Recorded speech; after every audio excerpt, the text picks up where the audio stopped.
podcast is intended for mature audiences. The views and opinions expressed are those of the panelists and do not reflect in any way those of the podcast partners, sponsors, or affiliates. Enjoy. Sky's the limit, baby. BoxingVoice.com. We don't fight for rings and stuff like that. I don't fear anyone. En este deporte no se viene a jugar y no le tengo miedo a nadie. You don't come to play in this sport. I fear no one. Then you will fight Triple G later this year. Como lo dije en la pelea pasada, ahorita mismo me vuelvo a poner los guantes. As I said in the last fight, right now I'll put on the gloves again. ¡Viva México! Canelo wants to unify all the titles. When did you realize, Andy, that you could take his power? Because of the Mexican warrior that I am, I got that Mexican blood in me. So, talking about the Mexican style, I just proved it. BoxingVoice.com. Ain't no other sight in the game to see the Boxing Voice. Welcome back, ladies and gentlemen. Welcome back to another edition of the Boxing Voice Radio. I am your host, Nesta Gibbs. Find me on Instagram and Twitter at NestGTO. It is Sunday. Sunday is Crow Day, and we are back to discuss whatever it is that we saw. This weekend's boxing, definitely a lot of it. Shout out to Dazn and ESPN. Keeping us with plenty of good action over the weekend. We'll discuss the ESPN top-ranked card. Terence Crawford destroys Egidijus, Crab and Lobster. Teofimo gets the stoppage. Conlan also gets the win. Plenty to talk about there. Dazn's Friday night card with Vergil Hunter getting the stoppage and Alberto Machado coming back. There's some big headlines as Tyson Fury shakes the boxing world and splits with Ben Davison, trainer that brought him back from 300 plus pounds to the man that he is today.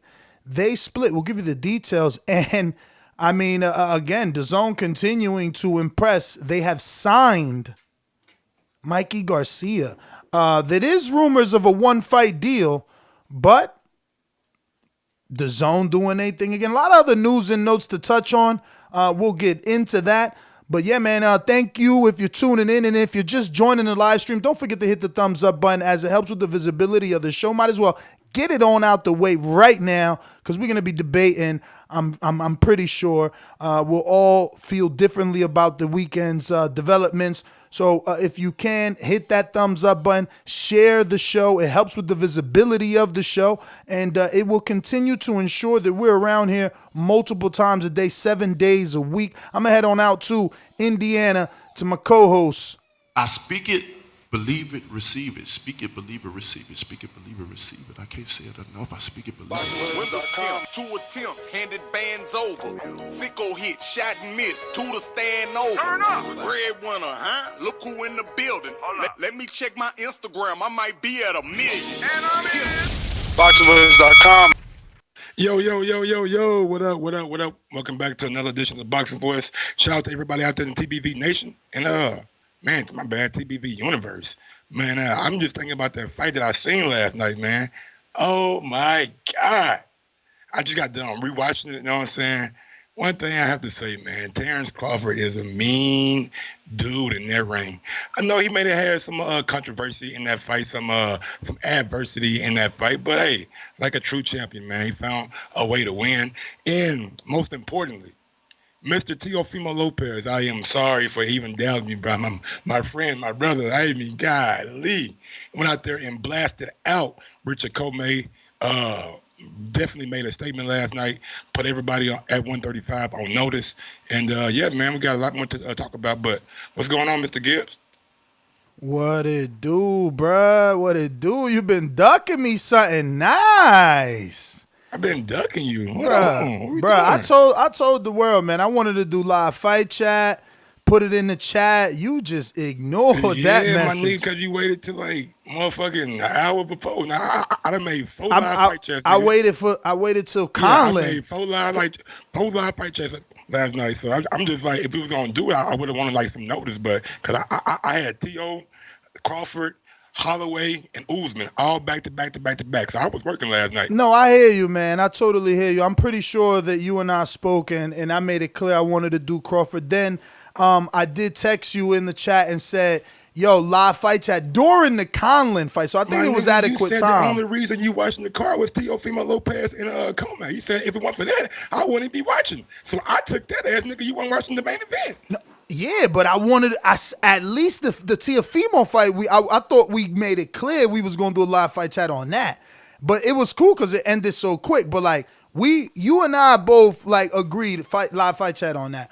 But that's okay. But then I hit you up this morning too. You was like, nah, you know what? I can't take double smoke, right? Whoa. When you hit me up this morning at? You ain't. He ain't know, y'all. He ain't know all of y'all that's here was here this morning. He ain't know, y'all. You believe that shit? You said you hit me up though. It's there, right? I text you personally and I put it in the pre-pro chat. Nah, you ain't texting personally, homie. Oh, so you don't see that fat YouTube link with the Yeah, nigga, at 10:13 on a Sunday morning. I mean, I know. All I could do is send it. It's not like I'm not forcing you. I'm making sure that you have the invite. All I could do is invite you. But I took it like this. Because Crawford has woken something inside of you. Got you doing all these Crawford shows. So you pumping my No, Brandon. Publicity? No. Brandon from Cincinnati. I'm just a true I'm loyal to my people. He hit me up on the community page on Patreon the way I like to ask them to do. And he said, bruh, you did a morning after thoughts on AJ. I got to hear your thoughts on this. What's good? I'm like, fuck it. I'm going to do it. And I did it. And I said, I know how you are with the weekends. I'm just fucking with you. I got a troll. So I sent it to you just in case. You know what I'm saying? But yeah, the public thinks you ducking. I mean, the public thinks you ducking. I'm glad, man. I'm glad the public thinks that because I want the motherfuckers to wait to get my motherfucking words, you know what I'm saying, from me because it is Sunday. The flagship. Yes. What better way for me to give out my opinion than on the biggest platform in boxing right now? No, you're the right. Flagship program. I'm gonna go ahead and eat crow. Me too. That's my crow for thinking that Kavaliauskas was a bum. That, you know what I'm saying? Like I underrated Kavaliauskas. I underrated him. Crab and lobster, like. He ain't do great because this isn't even I guess he did do as good as Diego Chavez versus Keith Thurman, would you say? I guess so. Oh, you didn't see that? Okay. I guess so. He had a little bit of success. I would say maybe a little more success, even though I feel like Chavez hurt visibly Thurman to the body, I believe. But yeah, I think Kavaliauskas did enough for me to pronounce his name properly and enough for us to want to see him again versus someone else. But, wow, he opened up a lot of shit. Now, do you want to go straight into that or you want to start from the bottom to the top? This way we don't leave nobody out or out of frustration. From the top to the bottom. We're starting at the main event, baby. Wasn't the whole saying? That's where everybody talking. I'm just afraid we might never get to the rest of the card because of that, but okay. No, I ain't that serious. He came out. Hey, hold on, real quick before you get to your point. Yeah. Something last night happened that made me realize that I have to stop basing guys' performances off their last fight. Sometimes guys can't get up for certain performances of fights, and sometimes guys have things going on outside in their personal lives, like Teofimo Lopez. Because I thought for sure if he couldn't knock out that Japanese dude, ain't no way in hell you knocking out Richard Commey. And I seen Robert Easter hit him with some big shit. You know what I'm saying? So I got to stop doing that. You know what I'm saying? I got to start giving a more in-depth, you know what I'm saying, analysis of fighters, not based off their last fight, because anything can go wrong within a fight. And a guy like Ray Robinson against Kavaliauskas, who knows if Kavaliauskas was up for him like he was up for Terence Crawford. But I'm sorry, man, go ahead. That's just so hard, though, like to factor in the unknown, because now we go into every fight, right, giving that person the benefit of the doubt, because that's basically what you're saying. Let's give him the benefit of the doubt. Let's hope that he gets up for this. And now, what if we're over-assessing it? How many of them are really going to get up for that? Because look, anybody would have bet their house that Andy was going to get up for this second fight, and my man didn't. He had his own excuses. So, you can't overthink it, man. Like, he did come with a new game plan, though, Kavaliauskas. He was patient. Everything. Look, I can't tell you anything more than what Andre Ward and Timothy Bradley and all those experts were saying, man. We all seen it, and we were all shocked. But I think that this is more Crawford than Kavaliauskas. Like, I'm giving Kavaliauskas his credit because he deserves it. You know, he was in the ring. He did what he did. You know, he has us talking. He has those PBC fighters, you know, salivating. It's Kavaliauskas, so we got to give him that credit. But I think it was more Crawford doing his best rendition of Jermell Charlo in the Harrison fight. I think he was too eager to please and to perform, and he didn't fight like himself. Now, not to say that wasn't himself, just that it came so early. Like, normally he breaks guys down, and he was trying to get this dude out of there. I think he was trying to live up to the Bomac 1 through 3 prediction. Man, look. When the fight started off, you know what I'm saying, one thing that I noticed starting out that Bud was a little bit too confident, a little bit too cocky. He catch him licking out his tongue, making faces at the guy, talking to him. So the best thing that happened to Bud happened last night. He met some adversity. Kavaliauskas caught him with some big right hands at the end of the second round and the third round, I believe. And that really made like Bud like waking up and like liven up. And I know people say, hey man, Bud got knocked down. He was knocked down. I'm not so sure, man. Like, the punch landed flush. That right hand landed flush. Bud tried to grab him and hold him. He couldn't get a grip on him, and he kind of slipped down. But if you want to call that a knockdown, I'm not here to argue with anybody. Bud was knocked down last night. Great thing for Bud, because hopefully, and like I stated, you know what I'm saying, it makes the other fighters in that division have a little more emphasis about fighting Bud, you know what I'm saying? Maybe they see what Kavaliauskas did, and like Earl and like Danny and like Keith and Sean. Like, damn, if he had that kind of success on Bud, maybe I can too, or I will have that success on Bud. But when you look at the fight, Bud was not in the box last night. He was in there on a seek and destroy mission. Like, he was using his jab, but he wasn't using his jab to set up anything. He was just using his jab as a weapon. You know what I'm saying? It was nothing coming behind it. But after that right hand in the third round, you started seeing him setting up stuff. You know what I'm saying? Started baiting the man, catching with counters, and them shots that he caught him with, man. Oh my goodness. If you want somebody to go out there and finish somebody and think while they're doing it, like you can see Bud actually thinking. When Kavaliauskas goes to the ropes and bends down, he catches him with a picture-perfect uppercut that knocks his fucking head back. Like, the guy is thinking inside the ring, and he's a tactician. So I hear all the naysayers and doubters and saying, oh, if Earl lands that shot, if Danny lands that shot, if they do, they do. But I think my champion is going to get back up and keep on fighting and bite down on his goddamn gum shield. Wow, that was a lot, not to interrupt. So I think the first point was the knockdown and how you said, you know, you ain't going to argue that it was or it wasn't, but you don't feel that it was, which is awfully Crawford Stanish. I wish that it wasn't 24 hours after the fight and I could show the footage. You say you watched it again, so did I. Purposely, my girl was like, what are you doing? I'm like, nah, I'm going to watch the fight for the haters, you know, to know. And it's funny because all the Crawford stands that call in to say that it wasn't a knockdown, they say, yo, the right hand landed, but then, you know, Bud held him and he pushed him down. Like, why don't y'all talk about the other two punches that landed on the head on both sides of the head, then the other two more punches that landed on both sides of the body, then Bud fell down. But second point was, oh, yeah. Oh, he looked vulnerable. I'm happy. Maybe now Earl. Maybe now this guy. Maybe now that guy. I'm happy. Yeah. Maybe now they get the courage is how he's trying to insinuate. You know, he's preparing these statements this way so that you could believe he's insinuating that he's happy with the sarcasm. He's not happy. The truth is, Sean Porter already told us, there's a headline out there that he says, you know, the Pacquiao fight is a more career-defining fight. And with Bud performances like this, where you can't get past the dudes that your own trainer thinks you're going to beat in 3 rounds and the whole world thinks you're going to blow out, betting lines thought you would do it in the first 6. Why would anyone fight you? It's going to take a lot of money to have them change their plans when there's just bigger fish to fry.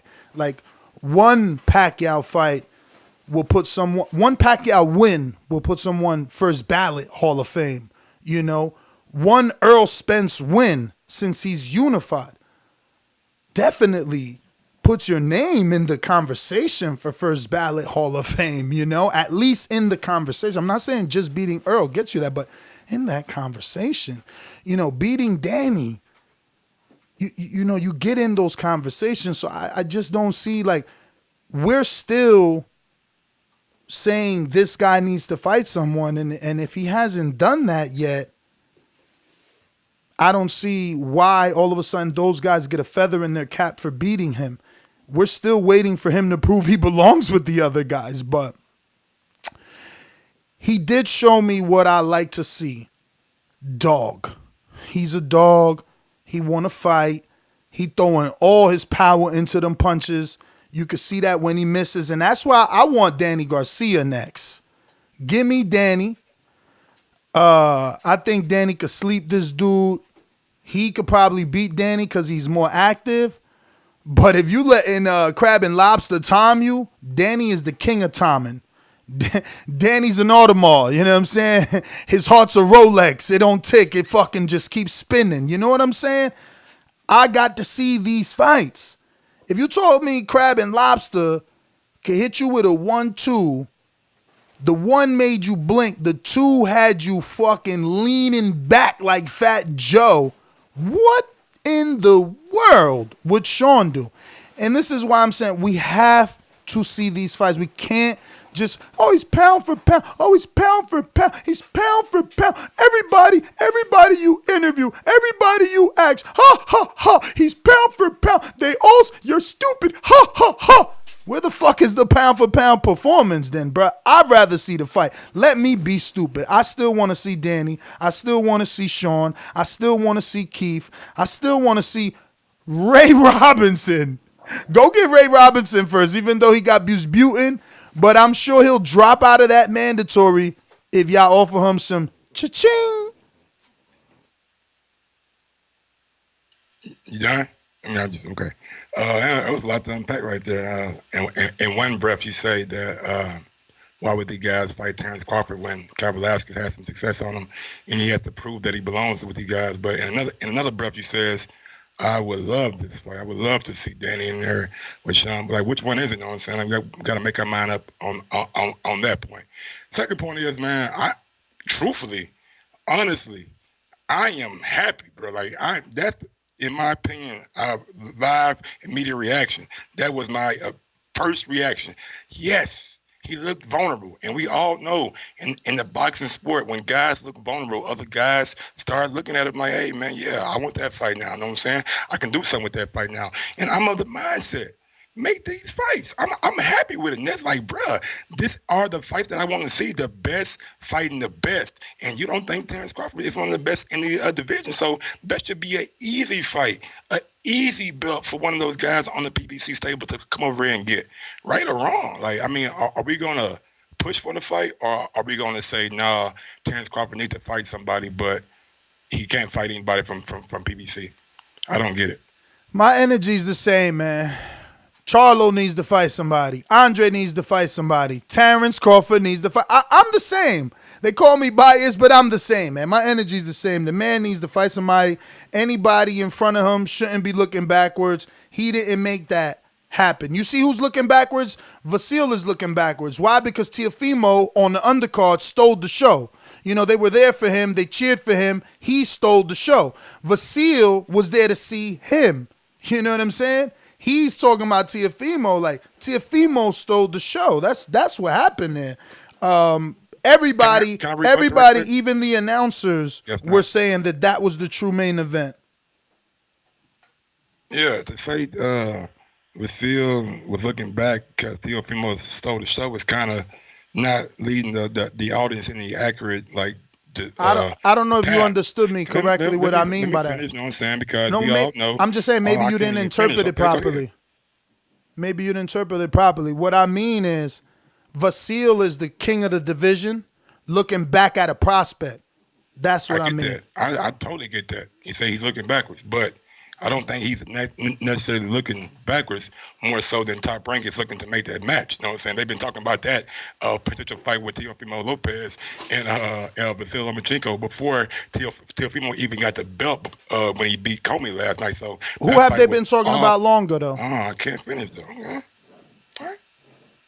Let me know when you're done. I said, who have they been talking about longer, though? I don't know. Gervonta Davis.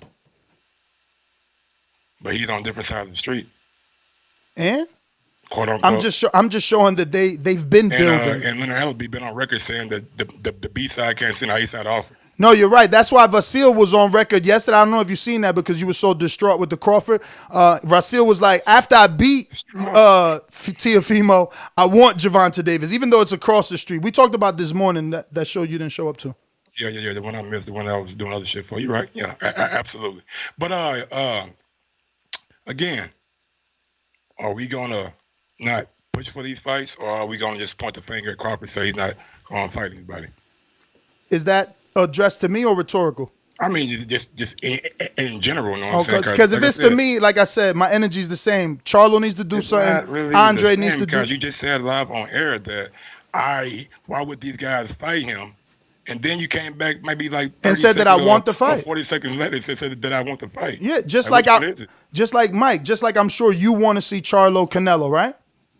Just like I'm sure you, absolutely. Just like I'm sure you want to see Charlo Andre, absolutely, and Charlo Daniel Jacobs, absolutely, and Jacobs Andre, absolutely. But we also live in reality and we understand what's going on, and sometimes we can't get what we want, but we want those fights. It's simple. I think the reality aspect is kind of good. It's a good point because we know that those businesses don't do good business together. But at the same time, like if a fight's there to be made and guys are free, why not push for these fights? Right now, Sean Porter is free. Why not push for that fight? You know what I'm saying? Like, let's see Bud in there with some guys that y'all think is so much better than him. You know what I'm saying? Let them prove how good he is against these guys. And I go back to my point again. His vulnerability that he showed last night is going to be an asset for him down the road. It's going to make guys more willing to fight him. Yo, apologize about earlier. I was looking for this, so I won't do that again. Because I just don't like when you say certain things and then I can't get it. And I got short-term memory loss. So, apologies about earlier. So, you just said vulnerability, right? And he's been looking vulnerable. That's what the fuck I've been saying. And my tone of voice isn't directed at you. This is me and you know it. It's like, let's stop fucking lying. Let's stop lying. Pound for pound, pound for pound. Ness has been saying he's vulnerable. Ness has been saying he's chinny. Now some fucking crab and lobster proves it, and all of a sudden, oh yeah, I'm glad he looked vulnerable. I'm glad he just looked vulnerable now. You think the fucking matchmakers didn't know he was vulnerable 5 years ago when that was the toughest guy he got in with Gamboa?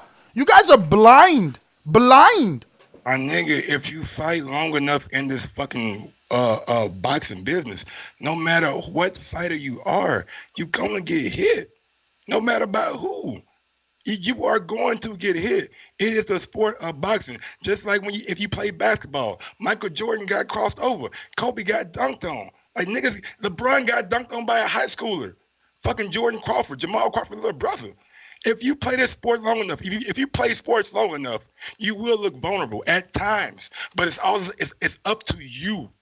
Up to you as the fighter, as the person, as the basketball player, football player, how you battle back from that vulnerability. Are you going to let a motherfucking soak in you and have self-doubt in you? Or are you going to make it ignite a fire in you and rise to the motherfucking occasion? And that's what this guy does time after time again. He looked vulnerable in Gamboa. What happened to Gamboa? Got knocked the fuck out. Jeff Horn landed some good shots on Terence Crawford. What happened to him? Got knocked the fuck out. Jose Benavidez landed good shots on Terence Crawford. What happened? Got knocked the fuck out. Mean Machine Dropped him. That's cool. Say that shit. Terence Crawford got dropped in round 2. What happened in round 8 or 9? I forget. I smoke a lot of weed. The motherfucker got knocked out. Over and over and over again. He shows that he has the fucking dog in him, and that's what we want from our champions and our fighters. And we should want that from all fighters. If you battle back from adversity and that's how you react time and time again, motherfucker, 1 time, you know what I'm saying, could be a fad. 2 times could be a phase. 3 times, nigga, 4 times, it's a goddamn trend. Go ahead. You ain't lying, man. Gamboa, Benavidez, now Kavaliauskas. It's a trend of him getting hit and getting hurt. But I want to ask you, I know some you may not know, would you consider Erik Morales a puncher? That's the one that was talking crazy about like Canelo. Yeah, no, like well, more about Jaime, right? Him saying like Jaime. Yeah, Jaime.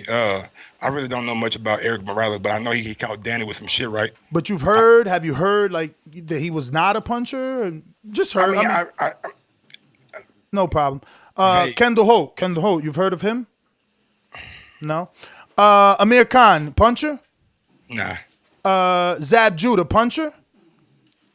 Caught Floyd with a shot, so I wouldn't say a puncher, but sure. Mauricio Herrera, who Jose Benavidez won his WBA regular title from, puncher? Don't know much about Mauricio. Lamont Peterson, puncher? Decent dude, goes to the body a lot. I think he's a more thudding kind of puncher over time, and his investment in the body goes, but that one shot kind of power I wouldn't label Lamont as. Samuel Vargas. He dropped Amir Khan, but they ain't saying much. I mean, one side of the fence. Puncher, no puncher.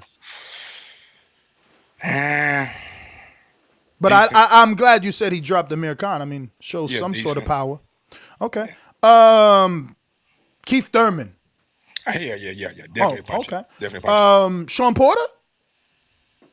Definitely a puncher. I think Sean got some power. Hell yeah. I seen him hit Keith and Danny with some shit. Adrian Granados? Nah, not at 147. Okay. You said you seen Keith hit Danny with some shit? I seen Sean hit Keith and Danny with some shit.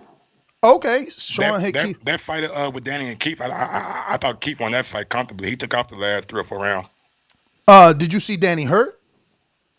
By Keith? Yeah. Nah, I think Keith's game plan against Danny was to go out there and box, and Keith really laid the blueprint out. If you want to beat Danny Garcia, you know what I'm saying? That's how you beat Danny Garcia. So, nah, I don't think Keith was actually sitting down on his punches. But early on, hell yeah, he was landing some big shots on Danny. That first and second round, he came out like a fireball. Yeah, but did he hurt Danny? Not visibly. Not visibly. Yeah, okay. Well, that's exactly what I was trying to get you to say. And Porter, did you visibly see Porter hurt Danny? Not visibly, no. Okay. And that's just the point I made. All those names were names. I didn't even mention Matisse because I didn't want to throw you on the trail. Those were all names that Danny faced, and none of them hurt him. Again, just showing a pattern that Crawford is vulnerable and been vulnerable. We're talking about, we dated Danny's career back to Nate Campbell, who is a puncher. You know what I mean? Like, there's a reason one guy has faced punchers and one guy hasn't faced punchers, bro. Like, we need Bruce Trampler's name and number. We have his name, obviously, but we need his fucking contact because I'm telling you, he is the king of matchmaking over on Top Rank. But look, I'm not going to beat it to like a dead horse. Like, there's plenty of... matter of fact, I did... See? Glad I wrote shit down. Glad I did write shit down. So that was that one point about going to be hit, right? That's what he said. Let me rebut that puncher thing real quick. Now, with the Keith fight with Danny, Keith was coming off one fight in that previous year with Sean Porter, so he may have been a little rusty coming into that Danny fight because he was off for a whole year. So I'm not quite sure. And that elbow injury from the car accident, and then we know Danny caught Keith with a nice shot on the elbow. So Keith could have been of compromise in that fight. That's maybe why he took off the last couple of rounds. Now, with a guy like Terence Crawford, I know people that say that he's not the puncher of Keith or nothing like that, but I beg to disagree. I think he has power in both hands, and I think that Terence Crawford is more accurate than a Sean Porter and a Keith Thurman. So I think his punches will have more effect on Danny Garcia. God bless your soul, man. You interrupted me to rebuttal to say that it's a hypothesis that maybe Keith was injured. I mean, it's a known fact. Keith said on camera, like, the way Danny hit me in my elbow, if he would have hit me in my head like that, I would have been knocked out. And we seen Keith have surgery after the Danny Garcia fight. So it's not really a hypothesis. But Danny hit him. Yeah. So again, the main topic is Crawford being hurt, showing a pattern. I brought up Danny as my proof that better opposition that he's been in with didn't hurt him, right? And you say that Danny maybe could have been hurt if maybe he didn't hit Keith. Yeah, Keith could have hurt him because it's about Danny being hurt. So you're saying Danny probably would have been hurt if Keith probably didn't get hit by Danny's shot. Like that. Yeah. That's not fair. That's like the guys. Let me finish. That's like the guys that say, "Well, Danny only beat Lucas Matisse because he swelled his eye up." Well, he punched him in the eye, but that's fine. That was your 1 point. Now that was just going to be hit. You said, if you fight, you're going to be hit. So I showed you that, Danny fought a lot of people. He got hit. He didn't get hurt like Crawford continues to show he's hurt. Then you brought up Jeff Horn again. But was he really hurt, though, last night? Like, I seen a guy get back up. I mean, I don't know. I trust Ward. Woozy, I trust Ward. He said over and over that he was hurt. Not stumble. Not look like he's about to pass out. Not look dizzy. None of that. Seen the guy get back up like it was a regular fight. Okay. Oh, he was hurt. He was hurt. I get it. He did a live fight chat, y'all, so he didn't hear everybody on the telecast say, he's hurt. I heard Ward and what Crawford was hurt. He was not okay. I didn't see a guy who was visibly unstable or incoherent to anything. I seen a guy who got back up, put his guard back up, and bit down and started coming forward. All right, so then you brought up Jeff Horn again, like as a merit, like, oh man, he beat Jeff Horn. He was undefeated, and I'm like, okay, didn't Jeff Horn just lose to a stripper twice? Yeah, I never said he was undefeated or anything like that. Okay. He's also a stripper at 160, a weight class that he campaigned at now. He fought Crawford at 147. Yeah, but he lost twice. Okay. Did he lose this past weekend? Did he lose again? Yeah, I believe so, right? I didn't see Jeff Horn. I think it's next week. Yeah, I think it's next week. Really? I thought I seen a headline, but you might be right. You know what? Your last point was Benavidez, and I just want to remind you, we all know he had one leg. I don't know why you and Crawford keep bringing up this undefeated Benavidez who really lost to Herrera and had one leg. But those are the final thoughts. We could leave it up to the callers. As far as Teofimo Lopez, unless, actually, I don't want to, do you want to go and give your final thoughts? No, final thoughts, cool. Go ahead. All right. Teofimo, the performance was amazing. There's nothing really to critique except that I kind of wish we had a little bit more, right? Because he just like, boom, he caught him. And it's like, I wanted to kind of see Commey throw some punches, land some. I wanted to see Teofimo maybe block some. Like, we didn't get to see any of that. It was just like, boom, pull counter, ha! And it was over. And damn, it was Commey land a big crazy, right hand bro. On Teofimo, and Teofimo took it very, very well. Like didn't even phase him.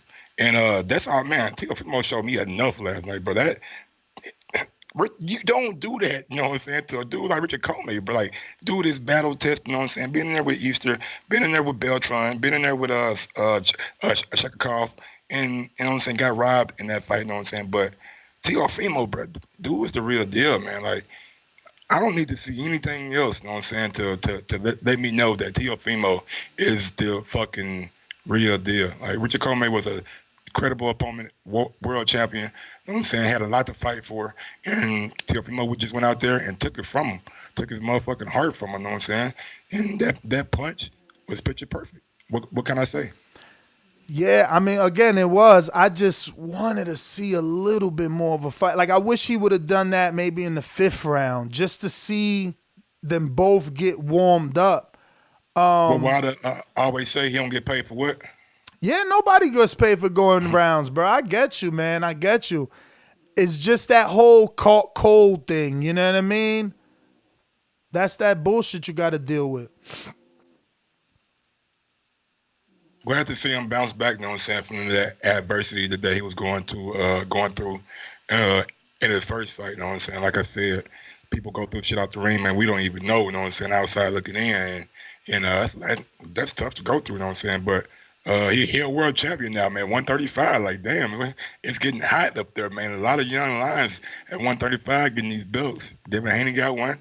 He got one. Well, Devin ain't got one no more. He champion in recess. But he come back and bro. But that's the fragmentation of that poor division. You know what I'm saying? Like, you got Haney as a champion in recess. Now you're gonna have Luke Campbell facing Javier Fortuna for the WBC. You have Teofimo dropped out the WBC tournament to face Commey in the IBF, and you got Gervonta Davis moving up, fighting for a WBA regular in that same division. Don't forget, Vasyl Lomachenko is the WBC franchise champion with all the other belts. I don't think he's that anymore. Well, you really don't? I don't think it's official, but I think that the public got to him.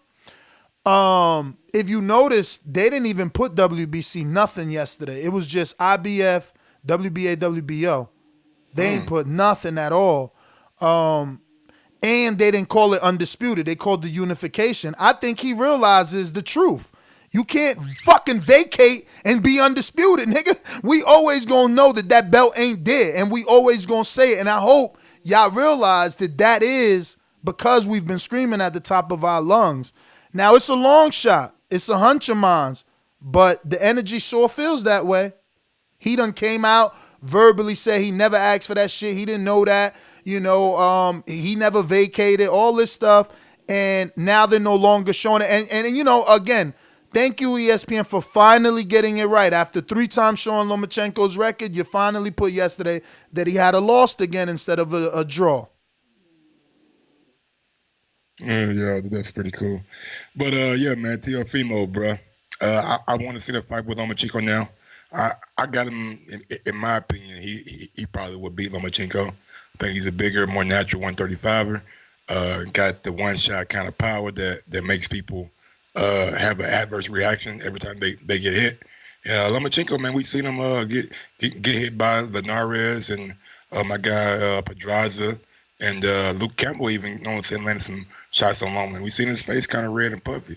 Teofimo got them fast, twitchy, you know what I'm saying, kind of muscle. So it's going to be a good fight when that fight, you know what I'm saying, goes down. And I think I overheard them say pay-per-view or something last night. What? Teofimo and Vasyl? Yeah. Oh, my God. Wow. They going to try that. Damn. Honduran, yeah. But like he had a lot of Mexican support though. That's crazy. And from New York, and he keep on knocking niggas out like that after the Heisman Trophy every year. He gonna make a name for himself. Golly. Pay-per-view. I don't know how I feel about that, man.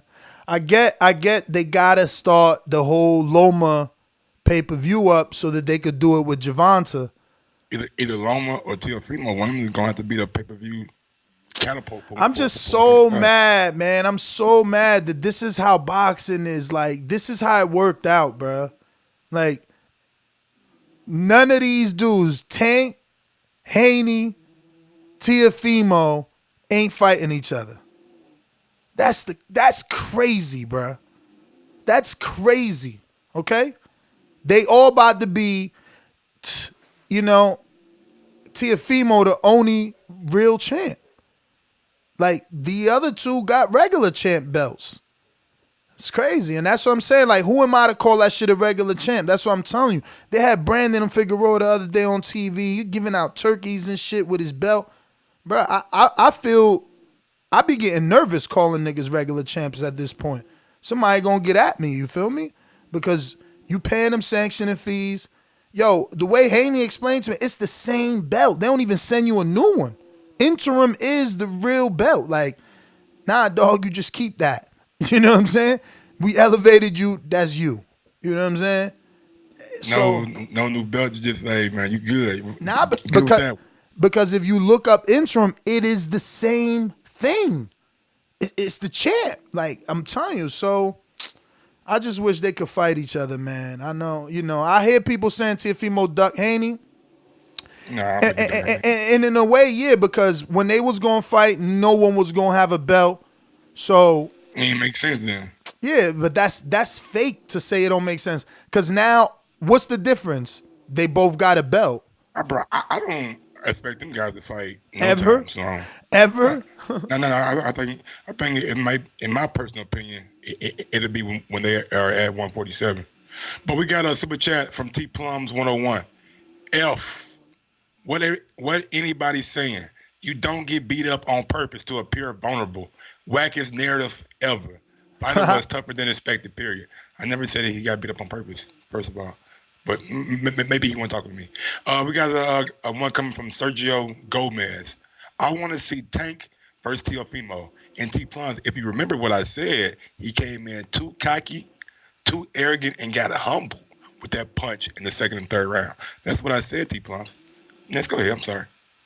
Nah, you ain't cut me off.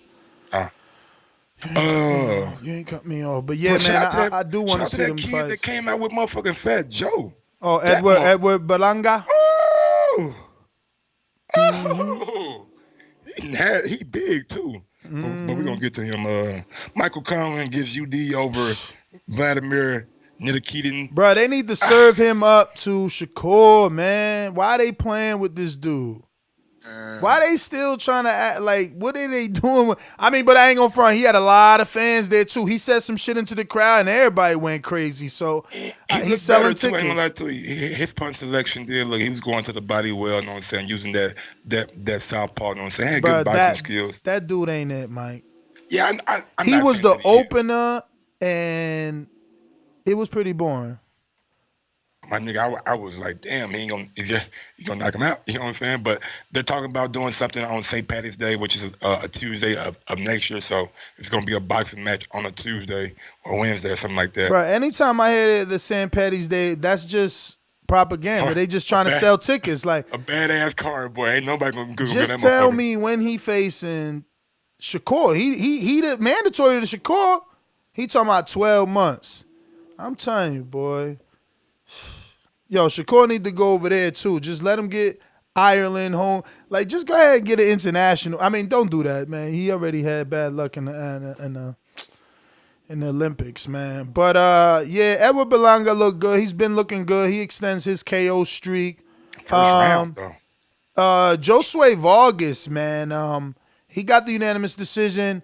But I'm like, yo, what's up? He might not have no power. Ain't this like the second decision in a row? And it's tough. He ain't looked this swelled up. And then he posted on his IG, his whole face, like his eye closed and red. Guys walking right through his shit, like he ain't punching. I'm like, nigga, yeah, and it's crazy because like he was posting all that sparring of him fighting like Tank and stuff. I don't know, man, but he got the win, and a win is a win is a win is a win is a win. Yes, sir. And Julian Hammerhand Rodriguez gets Look UD good. over.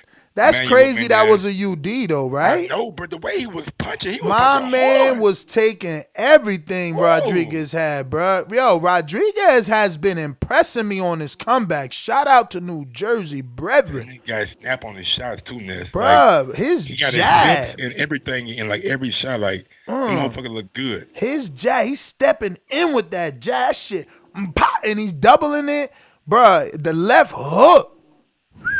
Now, I heard the telecast say that they think that he hurt his hand. I hope that ain't true because towards the end, he did stop throwing the left hook as much as he was in the beginning. But that's because he probably heard it on my man head. Some people just don't go down, Mike. He was hitting that dude with, bro, he was bringing that left hook from New Jersey. What they remind me of, bro, it kind of remind me of Wilder and fucking Duopa, bro. The Wilder was hitting Duopa with the kitchen sink, nigga. Duopa would just not go down.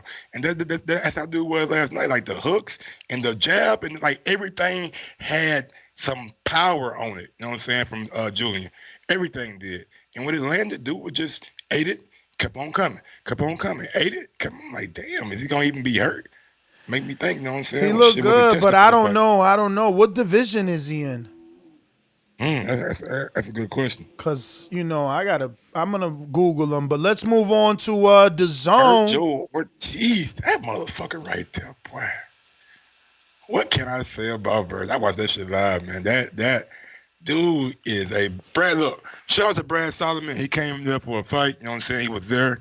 He tried to do his thing, but he just wasn't throwing enough back, and the pressure just wilting from Vergil, man. Like the body shots, the shout out to Robert Garcia too, man. Like Vergil Ortiz is a bad boy. I'm excited to see him at 147, and I just don't know what level. Yo, they clout chasing on that side of the street though. They keep calling out like PBC fighters for Vergil Ortiz, bro. Like, come on, man. I'm sure. Oscar would let Vergil go over to PBC and fight. And fight who? Is he gonna fight any of the names he calling out? Think about this. I just keep not yet. No. He gotta exactly. He calling out these names, but he fighting a 40-year-old Mauricio Herrera and my man coming off a year layoff. My energy the same. When Vasil got Nicolas Cage out of motherfucker, what is Walters? Nicholas Walters out of 18-month layoff, 14, 12-month, whatever. It's the same. Don't get me wrong. You heard me. I thought Solomon was going to do better. Yeah. I like Ortiz. And you know what's interesting about him? He coming off injury too, Ness. Remember he told us that in Vegas, so he come off injury too. Give him a little slack. No. I didn't see anything wrong he did. I don't think he did anything wrong. Nothing wrong. What I'm saying, what's interesting about him is that he uses a high guard, bro. He always got those hands so high and on his head, which it can be good and bad. You know, with a better fighter, they're going to go around a guard or punch right on that guard because you still feel those punches on your own gloves. I mean, yo, you know what? I mean, I tell people not to do this, but, I mean, Maurice is crazy. He just said that Vergil beats Danny and Keith.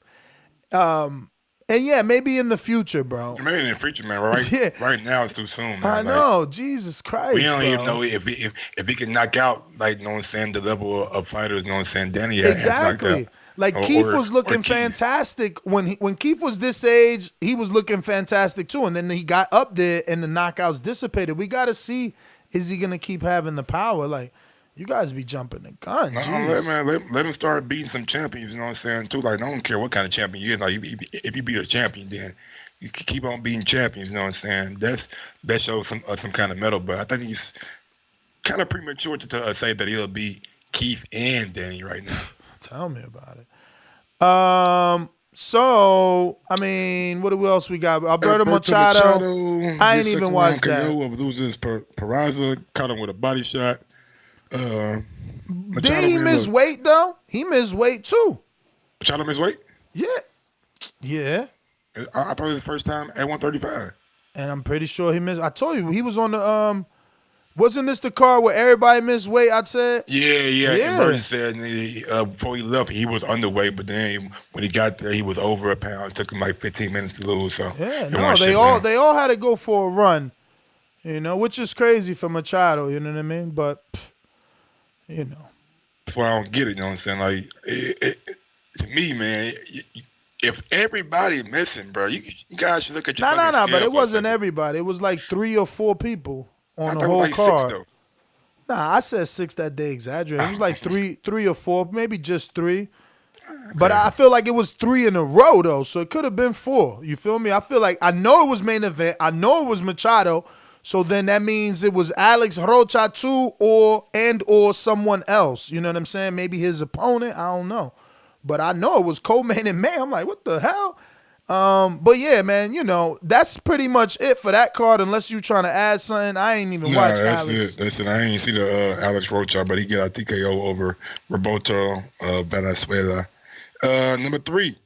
Oh, breaking news today. I was that was crazy, watching football, right? doing my little live football chat. What the fuck is my phone going over there? Goddamn me, Tyson Fury splits with his trainer, Ben Davison. I think Ben came out with a tweet of his own, Then Tyson came out and stated that, yeah, we did, and here's my new trainer. His name is Dog, you don't know who that is? Sugar Hill. Yeah, Javon Hill. It's he's like related to Emmanuel. He's most notably known for training Anthony Durrell. I want to say Anthony Durrell. I'm pretty sure he had Sakio Bika maybe before Cunningham ended up with Bika, or I could just be completely wrong about Bika. So he come from that Jonathan Banks, Emmanuel Stewart? Absolutely. He's from the Crunk Gym. That's why I'm showing you the picture that Fury posted when he said he was going back to his old team, and he tagged Javon, Sugar Hill, and Andy Lee. And we know that Andy Lee has been training people, so he's going to be using Andy Lee for this one. But, I'm just happy to say that I'm interpreting this as more fear, man. I mean, my man, every time you fight Wilder, you add in trainers, taking trainers. Like, bruh, I mean, look, my money's on Wilder, and maybe that doesn't mean, maybe none of this means anything. Maybe this is just him being intelligent and getting prepared for the fight. But, like, the fact that you ain't going to the Rita rematch, the fact that you start saying networks were against you and you wasn't going to get a fair shake, and then you go into 2 more tune-ups. Now you fire your trainer. Your father doesn't want you to do it. Your uncle, your wife. Bruh, I don't know, man. And they still ain't no announcement. But I guess having a new trainer, it means that maybe there's a fight. I don't even fucking know, bro. Yeah, this tells me like maybe 1 or 2 things that maybe he's going to be putting in that Vladimir Klitschko kind of fight style where you use your height, use your range to keep the shorter guy at distance. And we know that Fury does have the reach advantage over Deontay Wilder. So that may be his game plan. Then you got to grab and like hold and all that shit. So, and maybe he just want to give Wilder a different look. You know what I'm saying? That not let them knowing what he's going to come in with, you know what I'm saying? Like, that's a tactic too. So I'm not quite sure how to interpret it. And I can see the fucking fear, the fear angle, you know what I'm saying? He always brings in Abel Sanchez, Freddie Roach, Davison. Now we going into Sugar Hill. Next gonna be Cool in the Gang. I mean, who the fuck knows? But yeah, man, Fury, he's always doing something that makes you say, what the fuck is going on now? To me, is absolutely nothing. We've seen him with numerous trainers, and we've seen him always look exactly the same. The only thing that we can say is that under Ben Davison, he's looked in the best shape that he's ever looked. Fury's always been a little bit of had an issue, with his weight. So, I don't know what this is going to do, but Fury's an energy type of guy. Maybe he just wants to switch up the energy. I just don't expect him to come out there looking influenced, so to speak. You know what I mean? He's still gonna be boxing the way that he normally boxes. He's got a great style, and it worked for him. I'm just like, whoa, I wonder what happened, That's my second thing I was thinking about. Like, was it like a big fallout? Like, what went wrong from fucking Wallin to now? You know what I'm saying? Like, not even Wallin. What went wrong from Wilder Ortiz to now? Because he was just right at Wilder Ortiz scouting, right? Yeah. But, I mean, if you think about it, under Ben Davison, he got dropped twice, and his eyes split for the first time. So maybe they're like, man, we don't need that type of energy, man. We got to shake that juju. I mean, I guess, man, but we see him get dropped too, though. I mean, we seen him get dropped under Peter Fury when he got dropped against Cunningham, right? Yeah, with Cunningham many years ago, though. Many years ago. Yeah. Still got. I mean, a drop is a drop, right there. Like I say, Bud got dropped last night, right? Huh? Bud got dropped last night, right? Nah, that should have been ruled a knockdown. That's fucked up. That's that Mayweather Judah shit. That's gonna go down as that, man. That's crazy, but it is what it is. What happened with Mayweather Judah? Oh man, Mayweather put his glove down. He got hit with a check right hook, trying to catch Judah to the body with a straight right hand. Judah checked him with the right hook.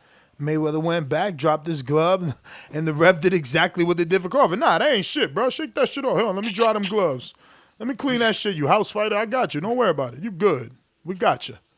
Like, what the fuck? Got them check, goddamn. We got a super check coming out from Fresh the Don, Mike the Fan Club.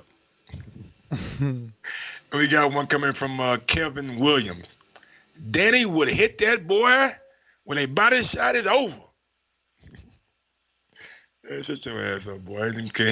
Danny couldn't hit Crawford with a motherfucking baseball bat. He's too damn slow. But anyway, man, let's go ahead and move on to the next topic, man. And big up Danny Garcia, man, because I like Danny Garcia, man. He my guy. You know what I'm saying? But yeah, y'all keep sleeping, man. He ain't beating Crawford.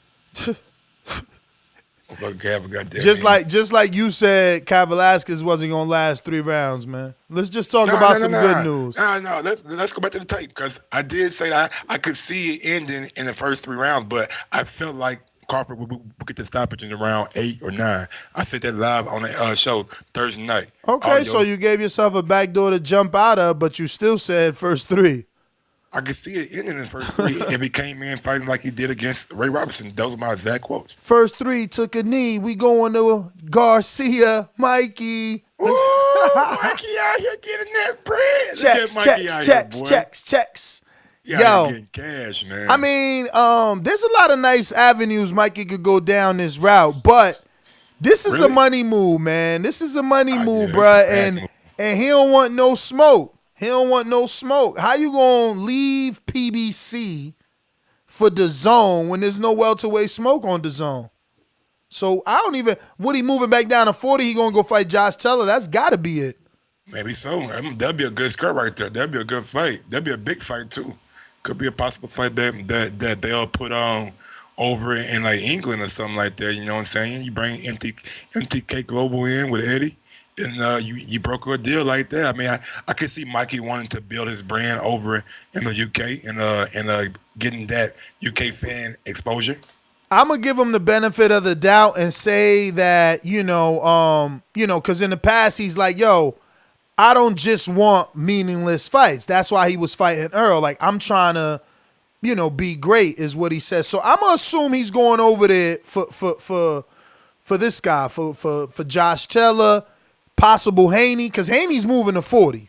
You know what I'm saying? Haney's moving to 40. He's moving to 40. I highly doubt he's coming back to 35. Champion in recess, surgery, shoulder injury. We talking 5-6 months out. I don't think he's coming back. When I was talking to the dad, you know what I mean?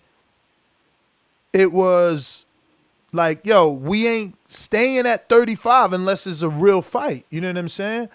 And I think that's why they got their one defense in, so can't nobody say nothing, and they might move. But regardless if Haney's there or not, in a hurry, he will be. He will be. I don't see this as a welterweight move. They haven't officially said anything, but I'm wondering.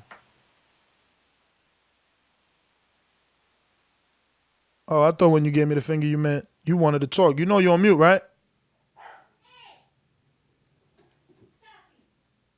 Yeah, you on mute, bro. We can't hear you. My bad. No, there we go. Do you think he's gonna fight more than one time? Because I seen like a one-fight deal or something like that. There are rumors that it's a one-fight deal, but I think it's all gonna depend on what they offer him, right? I mean, I heard weird shit like him versus Jesse. So what is Jesse all of a sudden going to struggle to make 147?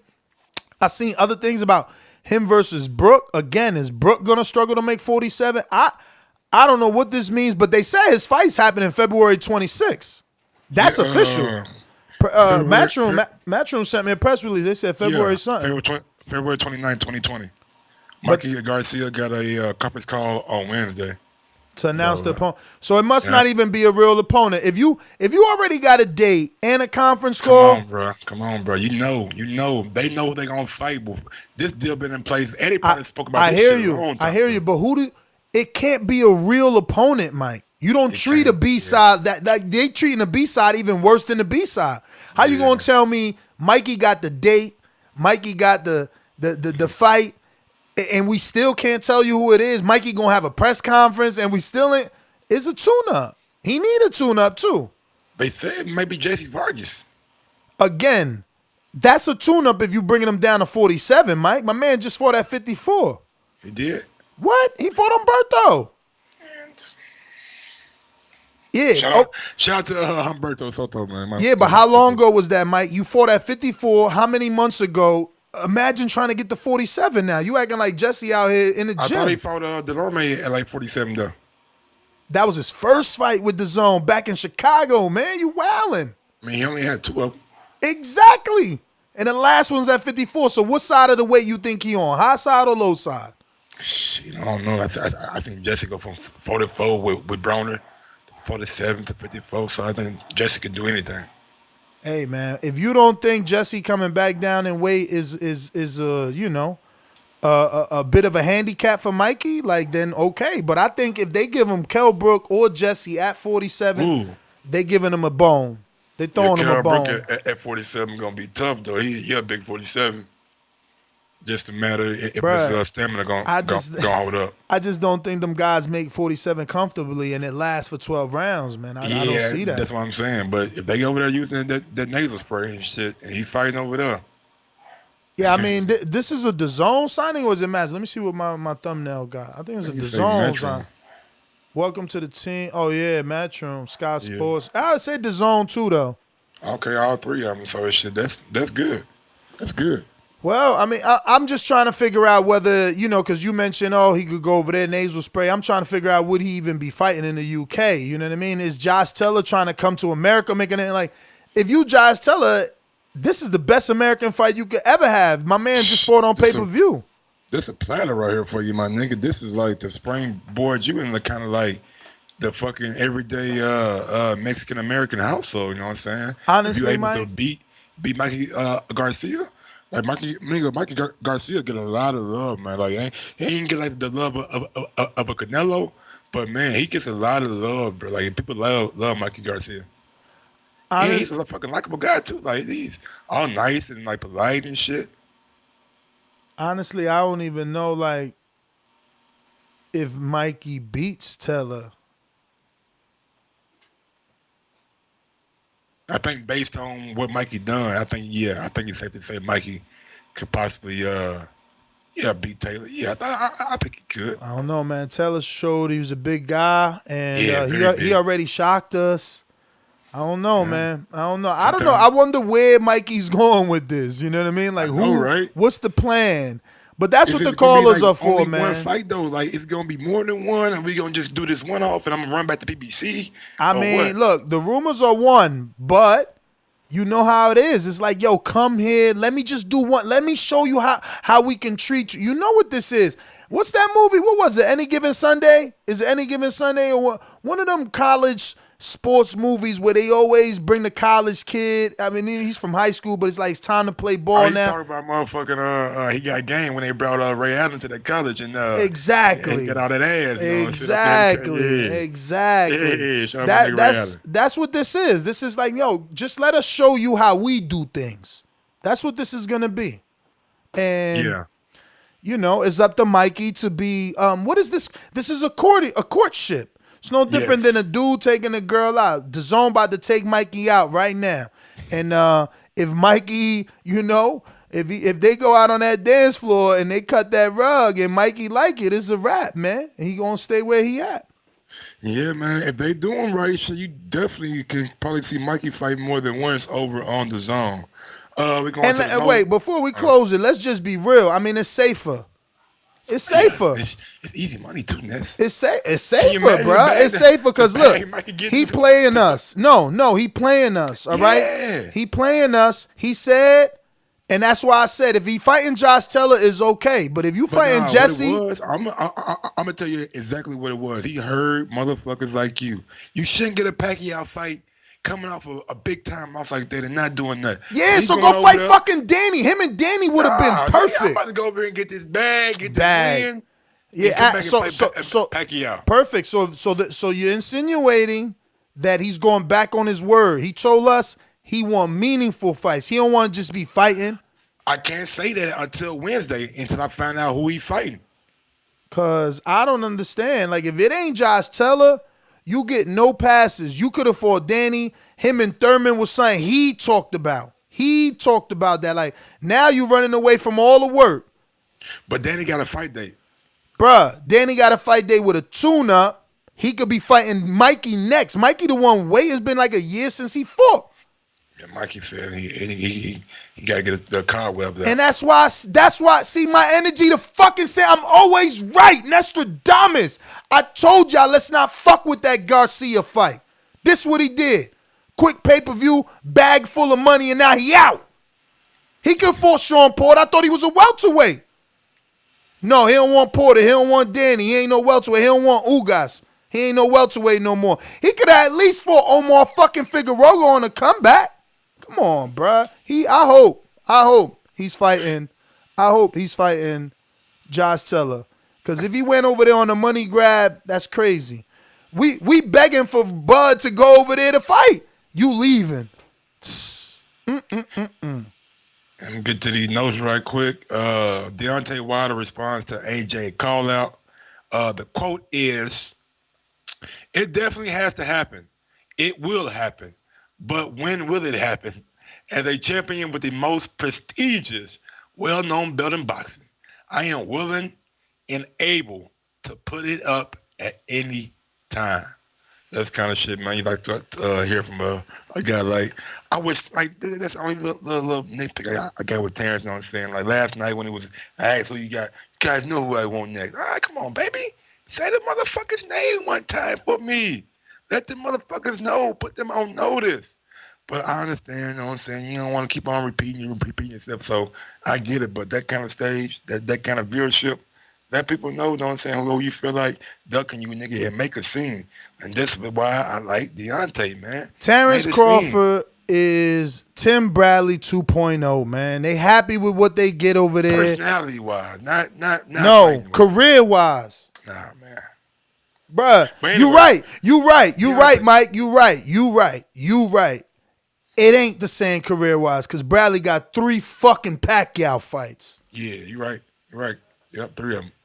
And a good-ass legendary fight with Provodnikov. That's not. See, I would never bring that up because that's that. No, Mike. That's the that shit. Mike. That's because you wasn't around for that, bro. That's that top-ranked diet. Okay, it got the same thing that happened to Bud yesterday happened to Bradley that night. Okay, Bradley went into that fight and decided, I'm tired of the fight fans saying I lead with my head. I'm tired of the fight fans saying I'm a born fighter. I'm tired of the fight fans saying I didn't really beat Pacquiao. I'm tired of them saying I ain't got no power. And he went out there and almost lost his life versus Rosen. You laughing? Dog, I was in New York. I got my interview on YouTube. I was in New York for the Boxing Writers Association Award Center when Bradley came over there straight concussed, slurring like he was fucking Riddick Bowe. And on my interview, like, yo, I gotta go see a doctor. I got a concussion. I'm only in New York because that's where the special is at. So we came to this. Man, you crazy as hell. He fought for the people, and that's what Bud did yesterday. He fought trying to get this knockout because, you know, he got to fulfill this destiny. And, you know, sometimes you can't do that. You know what I mean? I know I'm going to be here to critique you, so it's hypocritical of me to say. But, you know, a win is a win is a win. Yeah, man, but you like that motherfucking suspense last night. You was loving round 2 when he got motherfucking caught at the end. Then you was loving round 3 when you seen that big shot from Kavaliauskas land and he tried to hold it. Bro, when they rob Kavaliauskas. I'm surprised you weren't doing your little phone shit when you be with the bro, camera. when they rob Kavaliauskas of the knockdown, I turned it off. I turned it off and I came back. The whole fight off. Hold on. Ask my girl. I fell asleep. She watched it. You fell asleep. Okay, so you can turn it off. Okay. I mean, but I turned over, upset. Like, come on, once I seen that, and just tired, bro. And once I seen that, I even came back this morning on the morning afterthoughts, and I said, "What's gonna happen with Wilder? Are we gonna get refs picking up Fury from the ground? Talking about that was a slip? Like, yo, you gotta be careful with Top Rank. This shit is bananas. Like, my man clearly went down. It was like a 5-punch connection, and I promise you, we will do a show. I got the clip right here. We will do. You me send it to you? Yes. All right. Yes. There's no way a week from now when this tape ain't hot, you know, because you know Top Rank Police gonna bring us down. We try to show you this shit. Yeah. Ain't no way we don't slow this down and y'all don't see them 2 punches. Man, he hit Crawford on the top of the head, like by the ear, and that's the one that did it, bruh. It wasn't the first right that he led with. That's the one that got his attention. It was the 2 on the inside, man. 2 short hooks. But we ready to go to callers? Or No, not yet. We got a couple more notes right quick. Michael Hunter feels like he has Tyson Fury's number. I read the little article, you know what I'm saying? Something that happened back in the amateur days. He was in the ring with Fury. I guess he had some kind of success against Fury, and he feels like his style or his way of fighting is the one to beat Fury. So big ups to Mike Hunter. You know what I'm saying? That's interesting. I wish he would have told us that because I've been a good little headline. I'm just like, whoa, that's, you know, you never heard nobody say they could beat Fury. I mean, I know AJ has said that, but we ain't believe that. You know, Dylan White said it too. Shit. Yeah, I definitely ain't believe that. Pacquiao received. Bro, Dillian White struggled with Chisora, and let's be real, Tyson beat Chisora both times pretty easy. And the first time he was super heavy. He sure enough did, but that's not Tyson. That nigga slept that nigga, man. That's not Tyson. Tyson's a boxer. Box first. I know, I understand that, but shit, he slept that boy. Chisora, nigga. He was yeah, I know. He's smelling salt, goddamn, to wake up. Pacquiao received degree from University of Makati. Did I say that word right? Makati. I don't know. What's that, in Macau? Makati? I mean, I don't know, bro. You know I ain't good at pronouncing shit. Booker T. Booker T got a college? We got Jesse Hart tells Joe Smith this fight is personal. I watched that little segment that Ty Brain had like clipped out. Man, it at the press conference, right? Yeah. It seemed like Bernard Hopkins is like a mentor or like idol of Jesse Hart. Oh, that's why it's personal. He's saying because what Joe Smith did to B-Hop? He said the whole city been on his ass about it. Hey, oh, man, you gotta go get Joe. Hey, man, you got to go get Joe. Hey, man, you got to go get Joe. Yeah, man, we know you're at 168, but you got to go get Joe, though. People making up storylines. I hear them, man. That's what they got to do. That's how you sell the fight, man. I said, Jesse got me intrigued now. I ain't gonna lie to you. Knowing damn well Jesse don't motherfucking cat that killer. No, but he was talking to Joe at the press conference he was like, you know Joe. You know Joe. Yeah, like I don't know how they sparred. Did they fight in the Emmys? No, my nigga. I know that shit was nigga entertaining. He was talking greasy, but that nigga was looking like he was like he felt that shit, but like Joe gotta get it. God damn. David Avanesyan crushes Jose Del Rio in 1 round, retains his EBU title. David Avanesyan, man, out there on his Spanish 147 tour, whooping everybody ass in that region. Beat my guy La Hagra. What's the promoter's name? Louis DeBella fighter. You know what I'm saying? Knocked him out twice. Then just defended his belt against Del Rio. And did his thing. Demetrius Andre versus Luke Killer, Tevin Farmer, Joseph Diaz, and Miguel Roman. I forget the last guy's name. Set for 130 in Miami. So that triple hitter will be 1:30 in Miami the weekend before the Super Bowl, I believe. While I was trying to convince myself that this was a good fight, I'm talking about this with my girl. Andre and Keeler? Just the fact that it's boxing in Miami, like I'm trying to convince myself to go, but it's like Tevin Farmer, Joseph Diaz is the best fight on that card. Like Daniel Roman defending versus like his mandatory or some shit, and it's that dude with like 6 fights, and then Andre fighting fucking Keeler, bruh. Just know, nigga, that weekend gonna be crazy, my nigga. It's gonna be busy as fuck.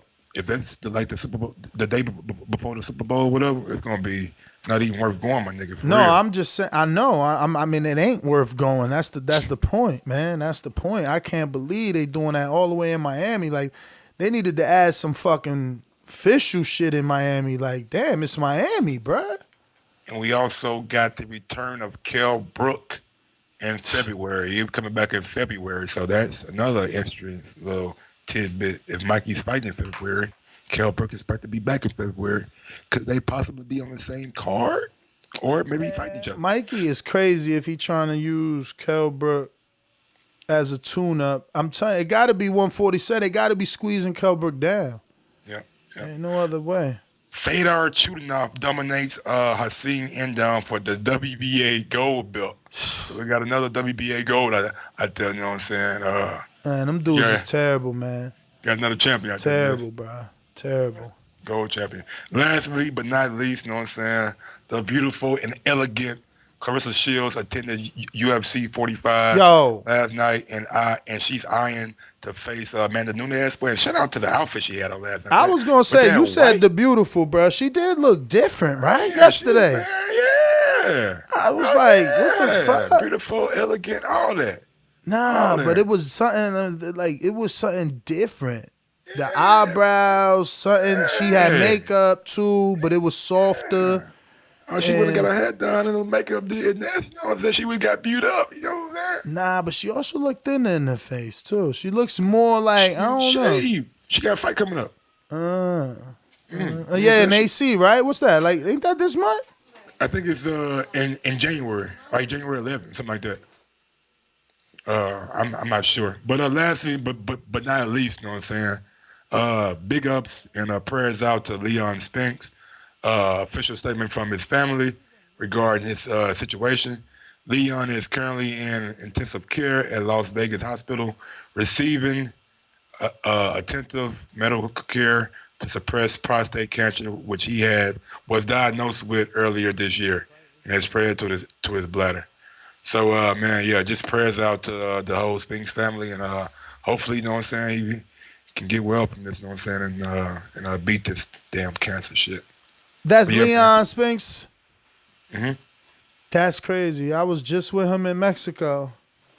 Wow, really? Yeah. I met him at a WBC dinner before that, and, man, his wife has got great memory. She remembered me and my girl in Mexico. That's awesome. That's fucking awesome. Mm-hmm. Yo, my man's like, it's like he's Caribbean, yo.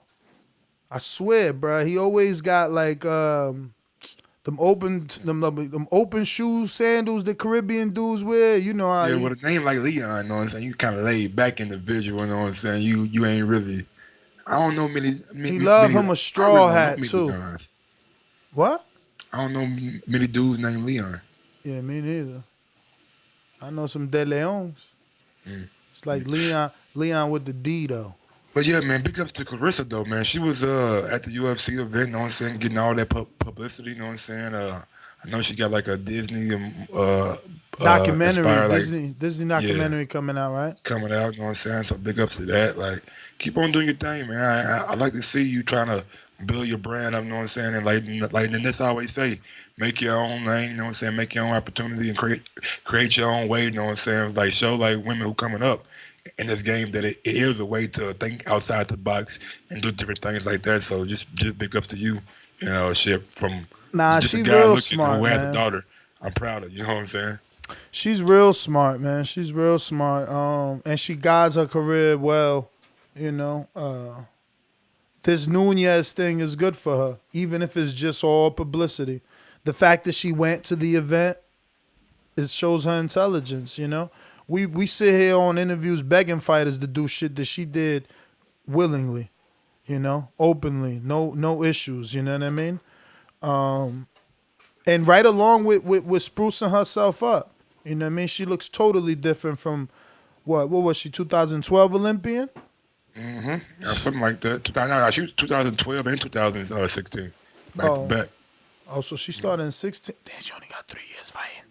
And she killing motherfuckers, bro. Well, she doing. He got 9 fights. God damn. Killing motherfuckers, bro. We ready? Ready.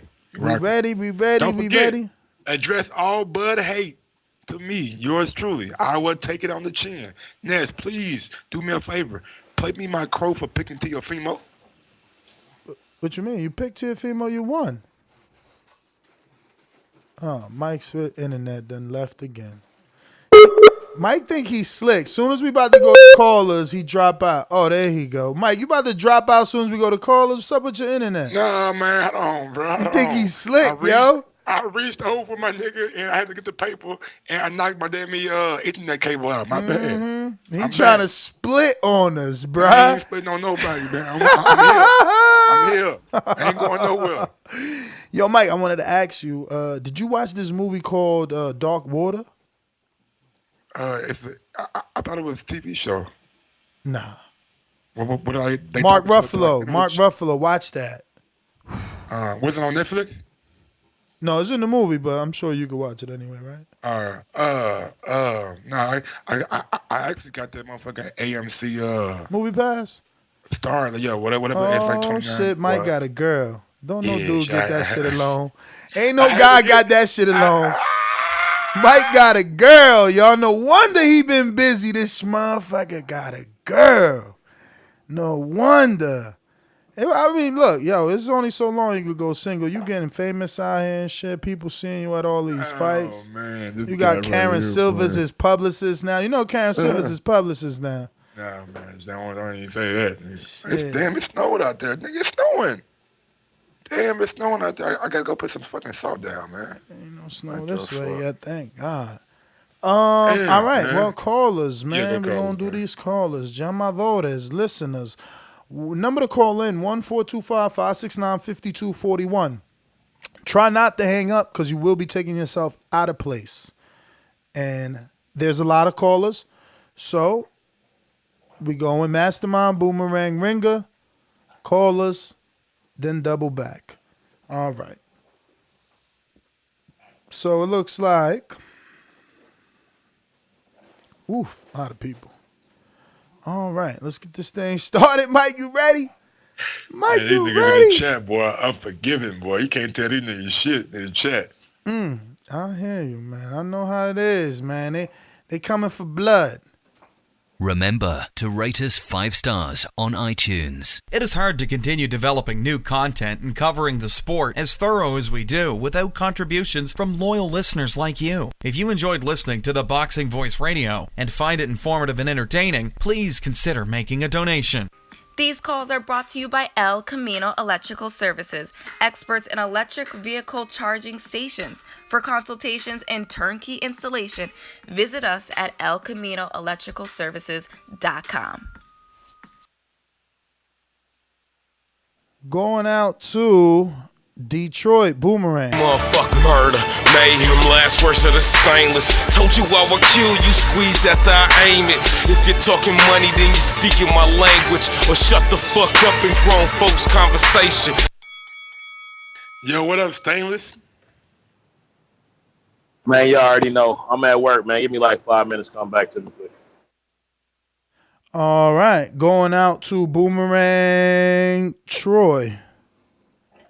What's going on, Yes, Troy? sir. How you doing? Everything. I'm gonna use my boomerang, so I'm gonna use it. I love these two fights, man. With the Crawford fight, it got me to use my brain. You know, it got me thinking about, you know, how I would go about, you know, telling him to deal with this man if I was in his corner.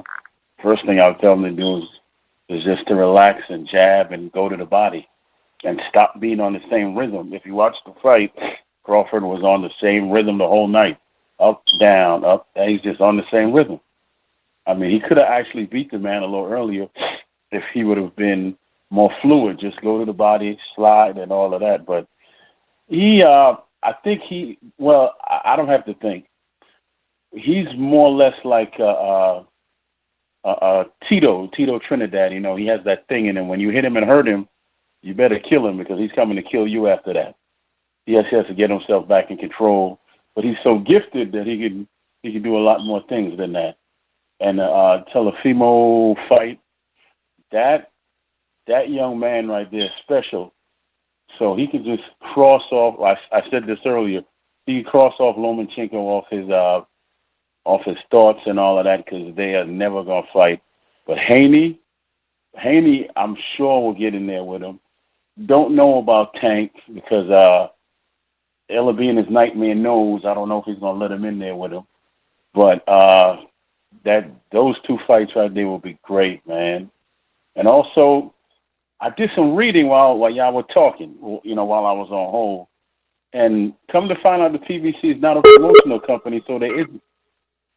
You know, PBC is not a promotional company, so there is no cross the street. Spence is self-promoted. So, you know, what's the real reason why these fights aren't happening? Because Al Heyman is not a promoter and the PBC is not a promotional company. So maybe you can shine some light on that. Hello? Hello? What's up, man? What's up, Troy? You know, Nelson ain't gonna talk to you. You said shed some light on why they're doing business right now. I don't need to speak to him, man. Because I'm saying that Spence, even though he has to heal and all that, Spence is self-employed. He's self-promoted. Yeah, so but honestly, I think we should even be talking about Spence. He's not any public. Okay, we'll talk about the rest of them then, because you know, Danny Garcia is not promoted by the PBC. Danny got a fight coming up too. You know what I'm saying? He got a fight coming up on PBC in January, so he's gonna be on their network. So he probably gonna take a vacation. You know what I'm saying? Hopefully we get one of those guys that fight Terence Crawford next year. I'm in the same mindset as you know what I'm saying? If it makes good business sense, make the fight, and we all know it's going to be a damn good fight that's going to have the public's attention. Mr. PBC, baby. BoxingVoice.com. I'm the flyest. Canelo talking about he believe he can win. Go to my kitchen, get the sharpest knife, and cut the bullshit out. I don't care what you do good. I do every fucking thing great. Mr. PBC, baby. Yo, what's good? Yo, it seems like every time we have a show about Terence Crawford, something goes on with Mike's motherfucking Mike. But what's good, Mike? What's good, Ness? Let me use my second boomerang like Troy. Hey, yo, I think Troy and Ness should go on both awards. I mean, you can't get Troy, man, with his, you know what I'm saying, defibrillator, you know what I'm saying? You can't make him fight nobody. I mean, all right, I'll let it be. But, Teofimo Lopez, I watched that fight. I was at the bar. He got it in hella quick. I mean, that shit was on and popping hella quick. I was hoping fucking Commey would throw something. He wasn't doing not a damn thing. Had his head just out to be rang like a fucking fire alarm bell. So it is. Yeah, man, he caught him with some big shit, bro. That right hand was a motherfucking right down the pipe and shit. For real, it was too clean. It was like he just. It seemed like he didn't want to be there for a quick second. You know. I'm gonna let that one go. I'll take that crow for that one. Terence Crawford, Kavaliauskas. We already talked about this morning, but I'm gonna say the same thing. Kavaliauskas came in as a real underdog, and I go for underdogs. I mean, I live in Seattle, so Seahawks is straight underdogs. No, they not. Y'all probably gonna fucking do pretty good in the playoffs. Y'all only got 3 losses. Man. Y'all just won today. Come on, bro. Well, you have to remember we were underdogs, and I feel like we're still underdogs. Y'all got one of the best quarterbacks in the league. How can you be an underdog with a Hall of Fame quarterback?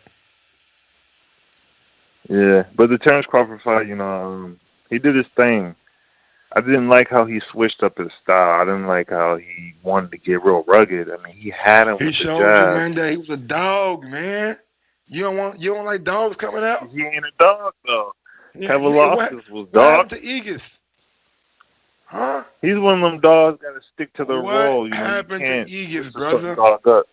Did he make it to the final bell? Still, I mean, come on, man. Let me talk about Terence Crawford. I mean, he wasn't doing his thing like he should have. He should have stuck to his game plan. Kavaliauskas is a dog.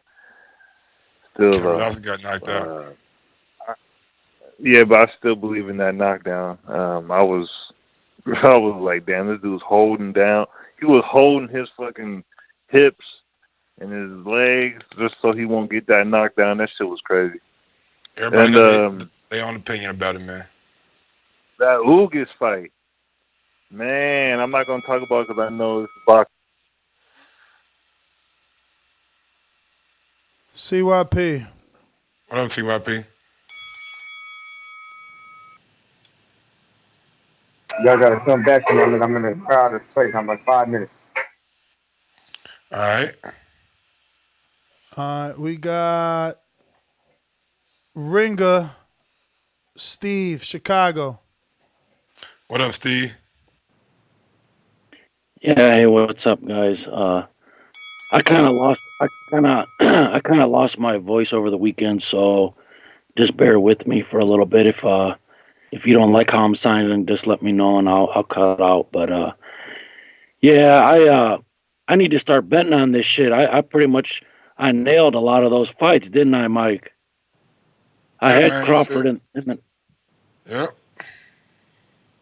But yeah, I when it comes to Crawford, I'm not about to say much. I like I said, I'm losing my voice. I'm with you, Ness 100 on Crawford. Yeah, you pretty much said everything I would have said, so I'm not gonna go down that road. The guy that surprised me out of all of them was I didn't think Lopez would get Commey out that early, but I did predict the knockout.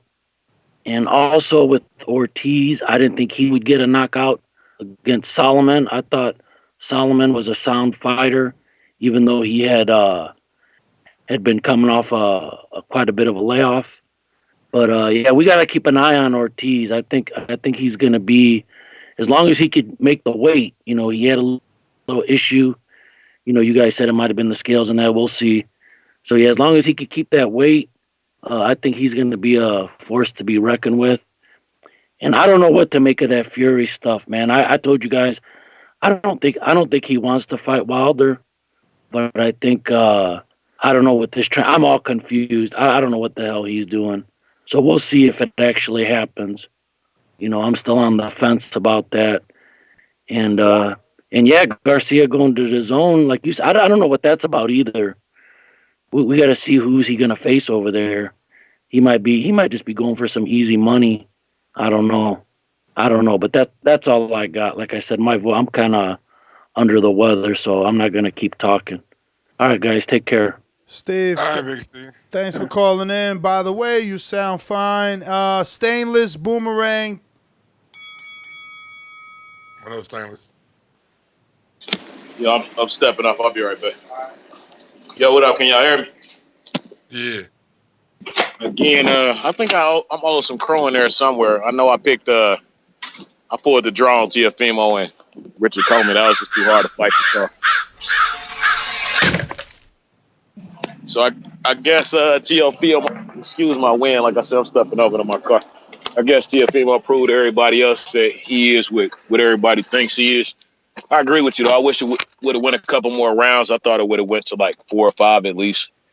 Not the second round, but I could see early on, like in that first round, he kind of ducked under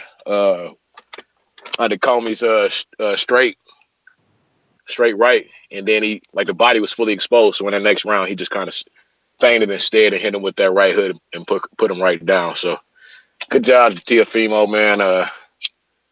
But I ain't gonna take nothing away from him, man. He's still a good fighter. I still consider him, top 5 or elite. If you disagree, man, that's on you. That ain't my problem. I didn't get to see the Vergil Ortiz fight yet. I'm gonna watch that when I get home, but I heard a lot of good shit about it.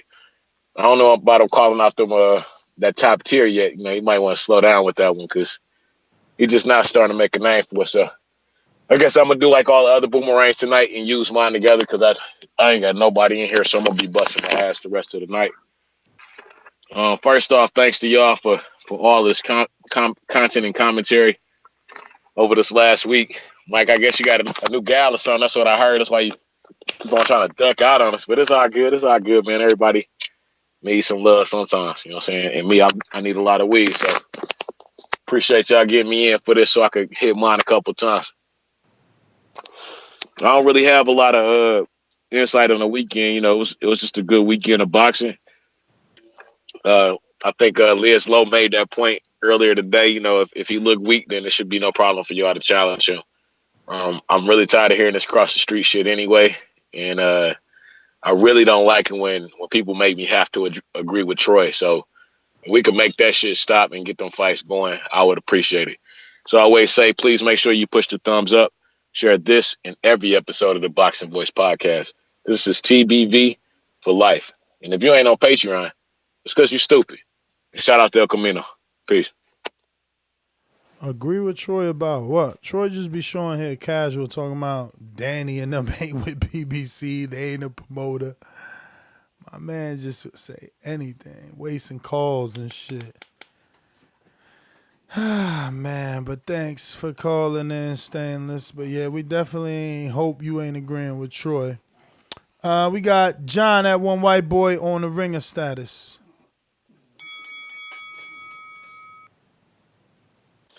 Yo, what's up, guys? Let's see here. I picked Commey too, and I ain't gonna ask for my crow, but it is what it is. Crawford got rocked in round 3. If you ask me, he's definitely a knockdown. I hate the fact he's not putting any pressure on Sean Porter to come out and take that fight. If I was Porter, I would have first thing Monday morning, I'm calling out Bud, and I would drop a check if he fought Thurman, Spence, or Pacquiao, because they would dust Bud if he looked like he did last night. Ain't no way in hell he's a better switch hitter than Marvelous Marvin either. He hadn't fought no one on that level of competition. Hearns, he took him out, you know what I mean? 3rd round. So, but yeah, Commey, he got taken out in the 2nd round. Lopez showed some real star power, and he's definitely marketable for sure. But great overall, kind of a good night of fights. You know what I mean? A little disappointed with the action in the main event, but it is what it is. Hopefully, he step up and fight somebody of higher caliber. But smash the like button if you haven't, and subscribe to the Boxing Voice. White Boy out. Bo and Bama ringer status. Talk to me. What up? What up? What up? Shout out Tybo, Riddick Bo Mack, and Bo Jackson. I heard some people pick Kavaliauskas, man. I heard a lot of Richard Commey. I heard a lot of Brad Solomon gonna do. I ain't heard no crow, bro. I heard a couple crow. Know what I'm saying? Ness took his like a man to the chin. Mike took his on the chin, but the rest of I heard a lot of Commey, man. I don't hear a lot of crow. These guys got to start eating crow. Dominic, bro, you got to be off the show for a week picking Kavaliauskas, talking about you like an underdog. Man, these niggas tripping, straight up. What I picked, Mike? I can't remember. I'm looking, Bo. Yeah, I ain't got your name on the list. No, you ain't picked nobody. You ain't even got me on the list. No. You picked Ortiz, Lopez, and Bud. Straight flush. And I said Ortiz under 6. Can I get an applause? Can I get something, man? Come on, man. That's smoking right now. I'm giving out free picks, man. That's free money. That's free money I'm giving out. You know, we ain't got no sound bites for when you get it right. We don't get it right.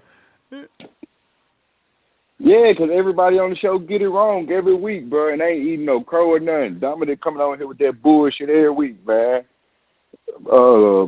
Big Supermax coming on with that bullshit every week, man. They got to eat their crow. Anywho, Edgar Berlanga, he did this thing, came out with Fat Joe, all that shit, man. He really good. I feel like his defense is limited. But right now, he knocking everybody out in the first round, so it don't even matter. I would like to see him move up. Mickey Bay, man. I seen Mickey Bay take a L, bro. Again, the dude he was fighting had a mean-ass left hook. I hope Mickey Bay come back and fight again and don't take a long time off. Hold up. Yeah. Who Mickey Bay fought? Nah, the dude he fought was somebody. Remember, we talked about it. I forgot. I just can't remember the name. Damn. Yeah, and Mickey Bay was training. Left hook, bruh, he was training with Andre Rozier. Damn, that's fucked up. Bay took What a I'm loss. saying is, I hope he don't lay off again. He don't do what he just did. Where he take a whole year or two off. And yeah, lastly, Bud. Hey man, Errol Spence, strap your nuts up. So Danny, Cambroso, hold up. Strap your nuts up. That's the dude you was talking about, Cambroso. So he looked good. That's the dude I was telling y'all that he been sparring Pacquiao all his life from Australia. Yeah, he got a mean ass left hook. Did he look mean like ass left But hook. did he look like he had power though? Yeah, he had power. Mickey was running. You gotta watch the fights, bro. I thought you seen it. We ain't get that fight. Shout out Roger Mayweather. I'm out, man. Bo and Bama. CYP, you ready? Boomerang.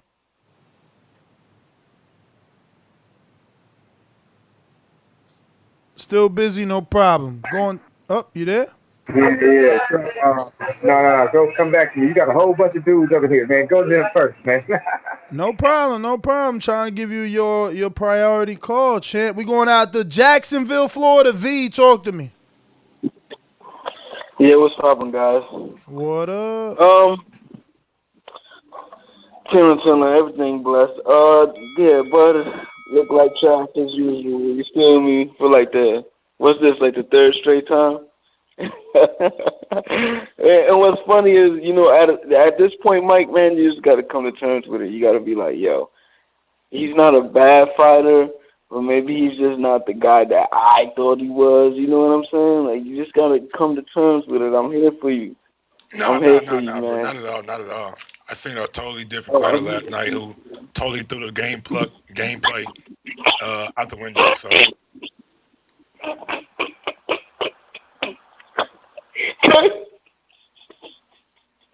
Go ahead, man.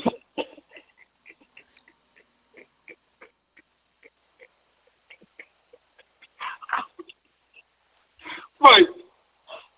Yo, why you laughing at my nigga Mike like that? I'm trying to figure out what's so funny. Like, what's going on? Cause listen, man, people been trying to put you on about Bud. I've been saying, Bud, look, and Lomachenko about to get exposed too. These two right here is the big hype jobs to me. You know what I mean? Lomachenko and... Hey, let's make the fights then. Let's make the fights, right? It's gonna happen. Well, Teofimo about to smoke old boy boots, and your boy Tom is coming. You know, he just got to pick his poison. Danny, you know what I'm saying? What you want?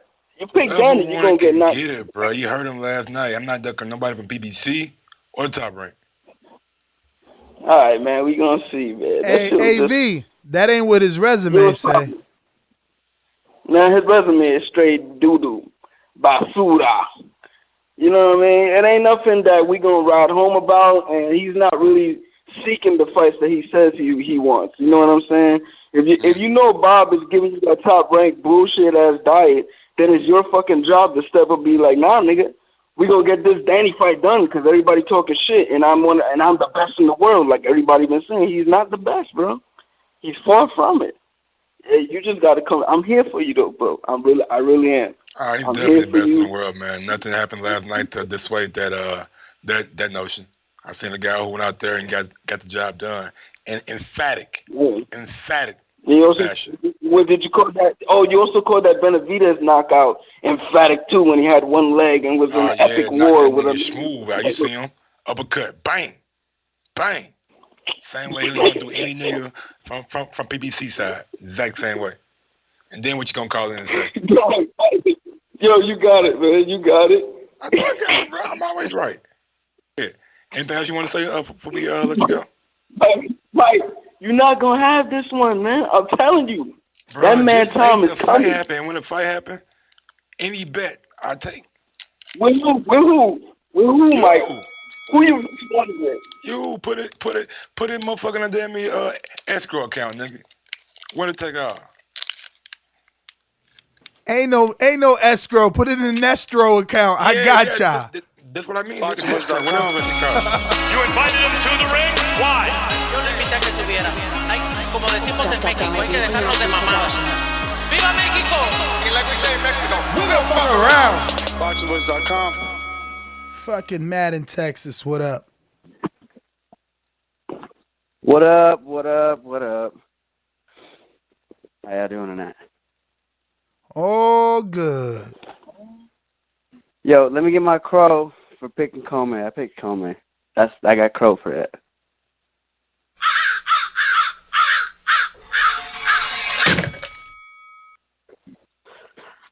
Oh no, good night of fights.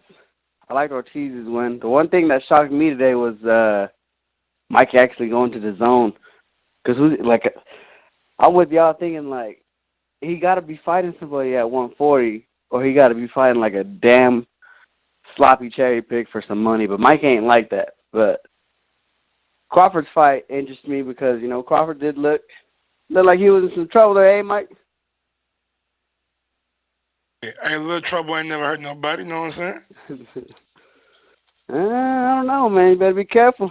You better tread lightly in these welterweight waters, Mike. Don't forget. You want to see a dead body? Don't forget, we seen Earl hurt too now. Don't forget that now. I don't know, Mike. We seen Earl hurt. We seen Earl hurt back in the day. I seen it. But what's that African doing? Yeah, that's back in the day. But again, look at the mandatory. Look at that first mandatory. Mandatory. What happened? Compare. Oh, Capo knockout. Yeah, I love it. Lamar Peterson knockout. I was there. I seen it. Yo, Mikey Garcia 12 rounds. Hey Matt, what if Rocky Fielding would a fake drop Canelo? Rocky Fielding, man. He wasn't no fucking Olympian. Shit, he ain't got that motherfucking 300 something. You're right. Kavaliauskas never won a regular title. He never won a title. Never won a regular title. He never won that regular shit. He never even won a title. Didn't they say Kavaliauskas didn't even medal? He went for the big boy title. Nah, he never medaled either. He's just a two-time goer. Yeah, that's the thing. Man, two-time goer. Two-time attendee. Two-time attendee. Yeah. You know what I'm saying? He got there. Like, I hope you had a good time that you got to go to the Olympics. That's cool for you. You know what I'm saying? Got to I still didn't know who you were. World. Yo, boxing fans brutal, yo. I want to see Sean Porter and Bud and everybody. But more importantly, Mike, it's not gonna happen soon. But when it does, man. For wanting to see these fights, not saying Bud gotta fight somebody else. Definitely. But when it does happen, Mike, just remember what I say. This: when it does happen in the future, man down. That's my. We got Nestro. We got Nestro, man. Anything you want to put in there, let me know.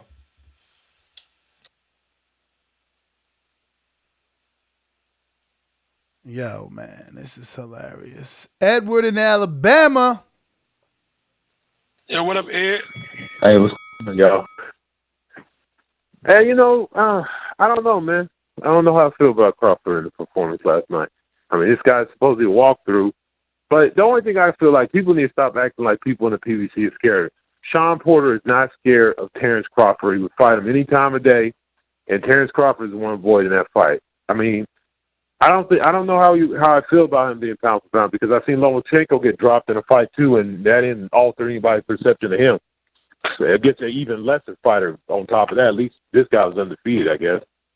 But hell no, Lomachenko got dropped by Linares. At least Linares was some sort of a champion. Crab and Lobster never won a belt.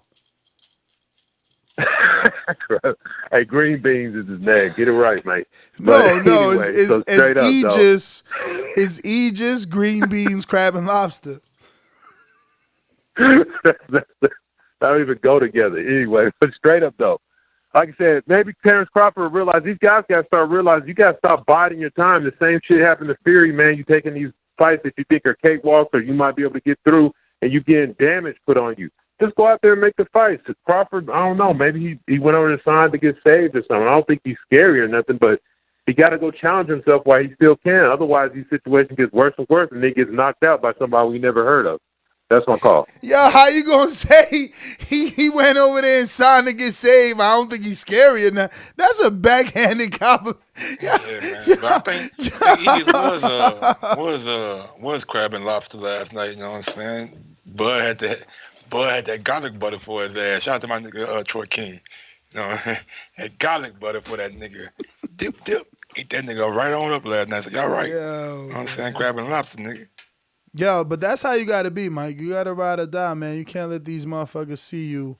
Ooh. You know what I mean, with a chink in the armor. Just because your man looked a little bit My vulnerable. nigga, I'm a nigga who still to this day root for fucking Chris Eubank Jr.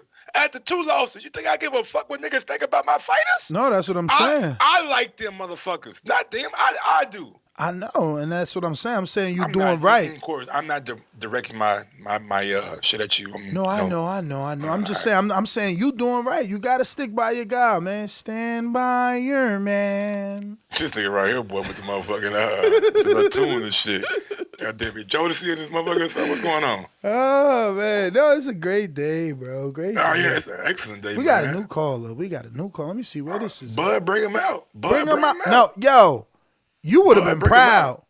You would have been proud this morning, bro. It was like a 10-hour show this morning. Shit was Bud, whatever y'all say. Publicity is great. Got everybody talking about it. Mm-hmm. Bud Crawford name is in everybody's mouth. Whether it's good, bad, or indifferent, it don't matter. You think he can make weight like 140 again? Hell, man, we ain't going down to 140. What the fuck wrong with you? I mean, it's safer. Michigan 313 Detroit. Who's this? First time caller. Say you're a first time caller. We're gonna go ahead and play this first time caller intro. You let us know your name and where you're calling from. First time caller.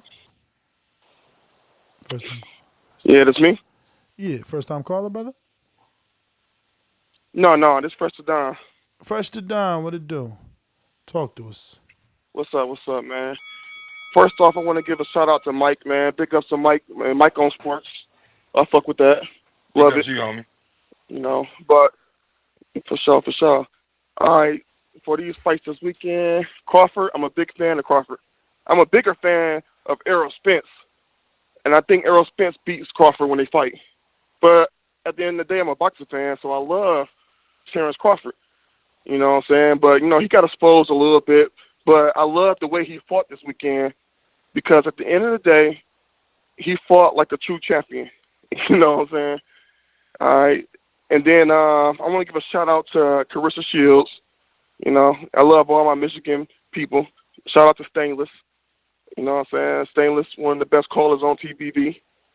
And as far as Deontay Wilder, I don't think Joshua's going to fight him next year, maybe like late 2021. I believe that Deontay Wilder is going to fight Tyson Fury twice. And then I think he's going to fight whatever that guy's name is from the UK, the Alien White, whatever his name is. I like to call him D-Ball White.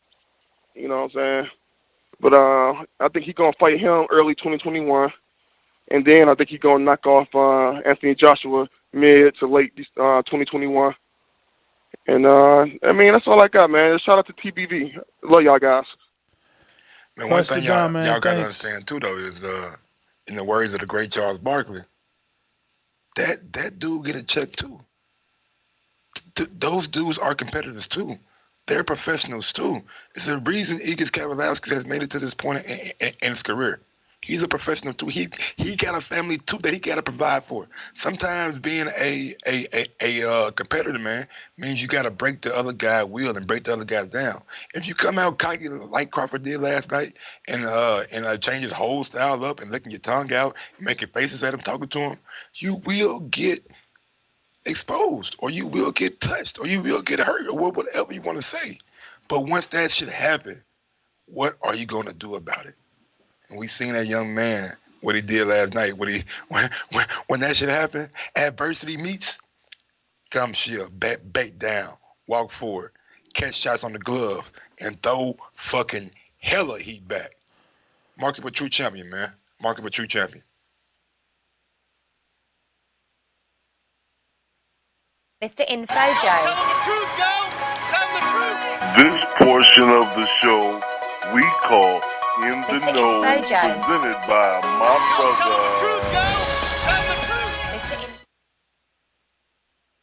No, it ain't no show without Info Joe in the building. Los Angeles, stand up. What's up, my boxing brothers? Ness. Hey, give me that barbecue crow, man. Yo, shout out to Teofimo, man. Shout out to Brooklyn. He did that, proved me wrong. Hey, man, that kid, man, has the potential, like I said Thursday, to be a big star. He got the personality, the charisma, and everything else to go along with it, man. He keep doing what he doing, man. The dude got great potential, great upside, man. And I like that out of all the young fighters, he got his belt the right way. He fought a real champion to get the belt. Shout out to him. Yo, Mike, Tank did that too at a lower weight, though. Yeah, facts. Yo, I want to know who is really the Grandmaster caller. Mike, you been keeping records of the callers' picks? Man, nigga, I've been keeping a paper till motherfucking Sunday. Then fucking get thrown away. I ain't got like no ledger or nothing like that. Oh man, no, that's all we gonna know, man. Who got the best percentage of callers this year, man? Okay, Next year, man. Let's keep the paper to the side, month by month.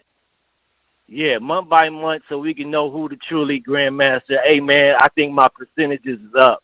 I should be in a good 75%. Bro, you just ate some crow, champ. Yeah, man, you ain't fucking with mine, though, bro. I know. I think mine is probably the best. That's far in between with me, man. That's far in between with me. But best though, bro. Yo, yeah, word. Hey, to all my fellow King of Wakanda, Bomb Squad Wilder fans, yo, we gotta stop saying AJ is scared. The fight ain't happening next year. Hey, man, speak it, believe it, receive it, man. We gotta put it in the air. And to my UK guys out there, stop saying that bullshit 70-30 split, man. Y'all don't want the fight to happen either. Flip it around, man. Make it fair. 50-50 fight. Let's speak it, believe it, receive it. And on my boy Crawford, man, he showed he can go through adversity and fight back like a motherfucker. I give him that, man. But like I said this morning on the show, I do believe Thurman, Spence, Porter, and Danny crack harder than what you call him, Nez? Green beans? Yeah, man. But I'm not saying that. I'm still saying they all 50-50 fights, man. I'm gonna stand on this. Ain't nobody head and shoulder above one another. Everybody, and all the top five been fighting. They all been close fights. We just need Bud to get in the mix. That's my call. Peace, family. Hey, Ness, man, can I pose a question to you right quick, brother? Absolutely. All right, now look. Let's go back 1 week.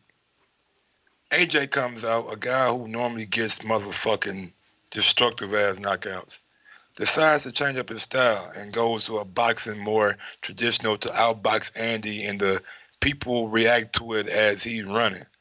All right? You feel me? You feel me right? Sure do. Following you. You know, it's funny where you going. I went this morning. Yeah. Let me paint the picture to the audience who don't know. Crawford comes in the following week, does not box his traditional, some would say AJ pick up apart kind of style. He chose to fight Mexican style. Come forward, pressure up, high guard, throw shots, body shots, combinations, walk his guy down, show vulnerability, got hurt, maybe got dropped, who knows? Wasn't called a knockdown, I don't think it was, but some people do. Ness does and plenty of callers do. Got back up from that. Continue to fight Mexican style, come forward and knock his guy out, but he can't get any credit for it. Like, when are we as boxing fans going to like decide on what we want? That's all. Yeah, man, that's what I said that this morning, that, you know, at least it wasn't a boring AJ fight. Like, he made it a fight. He showed his dog. You know, it is what it is. You got to understand, this is boxing, man. You damned if you do, damned if you don't. That's just the nature of the beast. Zorro, California. What up, Zero? Yo, what's up, man? I'm in GA, baby. Shit, my bad. My Hey, bad. man, I'm not gonna trip off of Terence Crawford like everybody else has been tripping, because that dude came in there with a seek and destroy mission. He was trying to put on a show. He didn't sit up and just go technical, which he could have probably went and did a technical fight and beat the dude 12 rounds or knocked him out later. But he went in there, he went to fight, he got caught, he got up, and he won. So I'm not tripping off on him. Everybody kind of tripping off him. It's the same thing they did with Errol Spence when he didn't walk through Porter. And nobody should have thought that he was going to walk through Porter. So, Mike, I'm down with you today with Terence Crawford. I ain't gonna trip off of Terence Crawford. The only thing I wish he would have said was he should have put a name on it. When he said he wasn't scared of PBC fighters, he should have put a name on it. If you put a name out there, I think that would have made a little bit more waves than you sitting up saying I ain't gotta call nobody out. He should have did that. And then that probably would have been like, hey, we gotta chalk up some contracts right now so we could get some fights going. Because I don't put a name on it. You should have said Mikey. Should have said Danny. Should have said Sean. Keith Thurman. Errol. Anybody. Pacquiao. Broner. Anybody who want to get it, he should have just put it on there, because if you're going to carry the flag for ESPN and Top Rank, then go and just go call out everybody's names.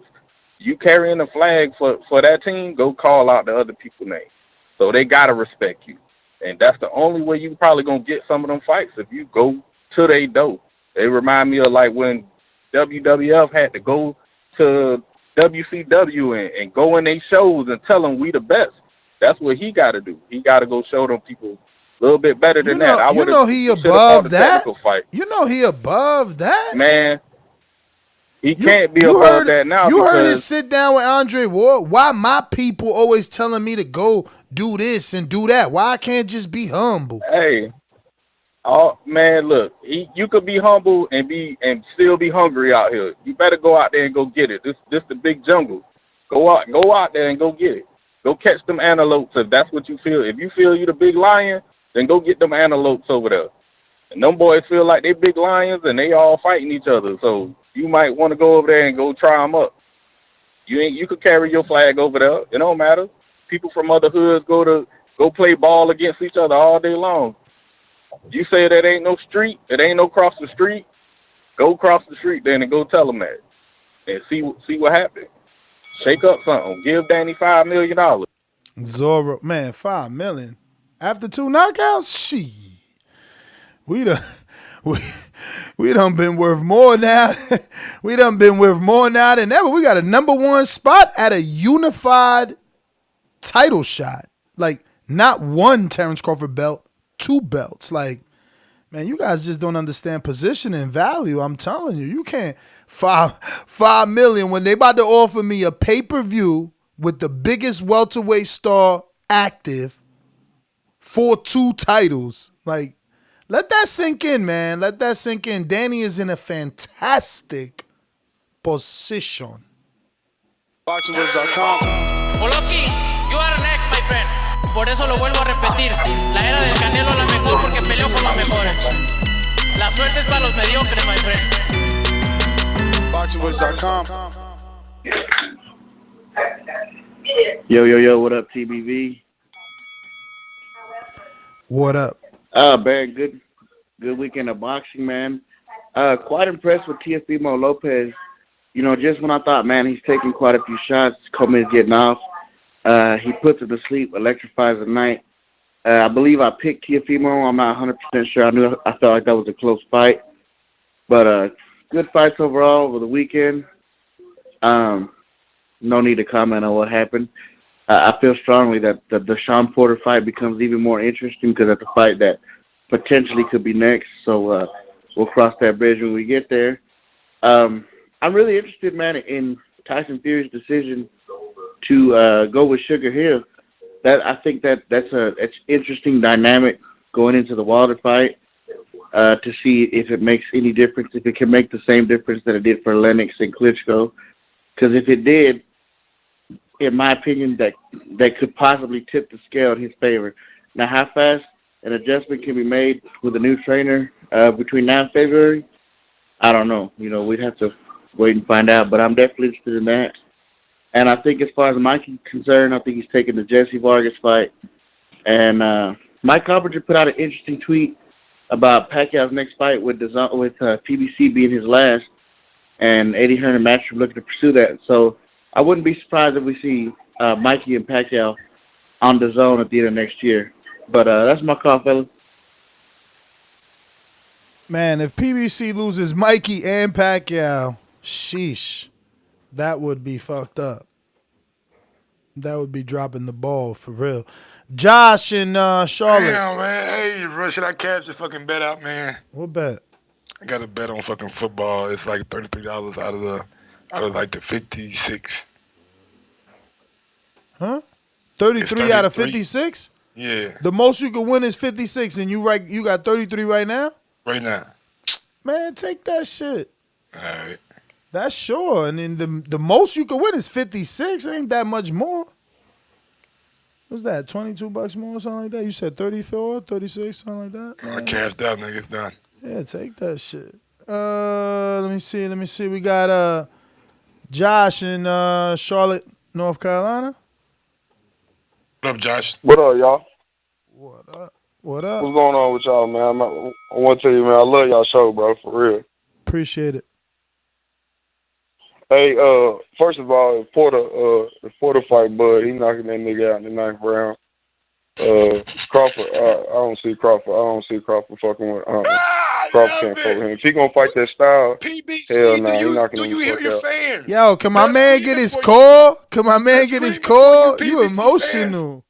Let them know, baby. He will knock Bud the fuck out.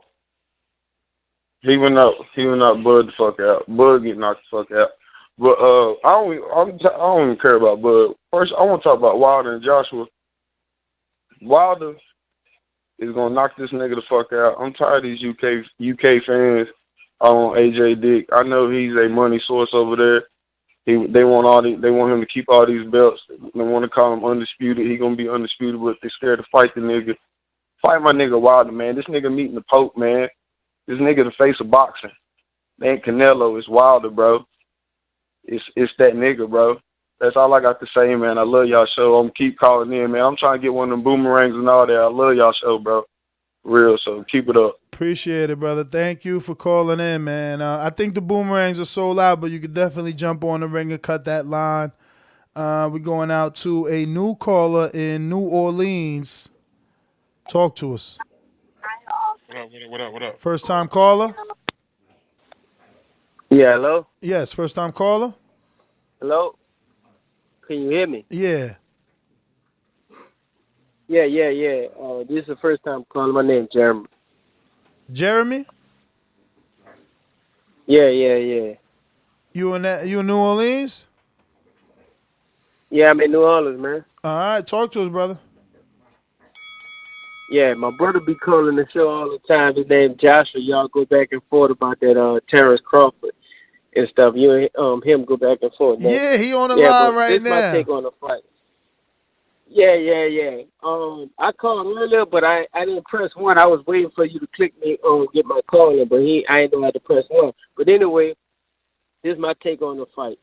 I mean, Bud got knocked down in the fight. I mean, he got back up. He faced a little adversity from somebody that's a 2-time Olympian that has skill set.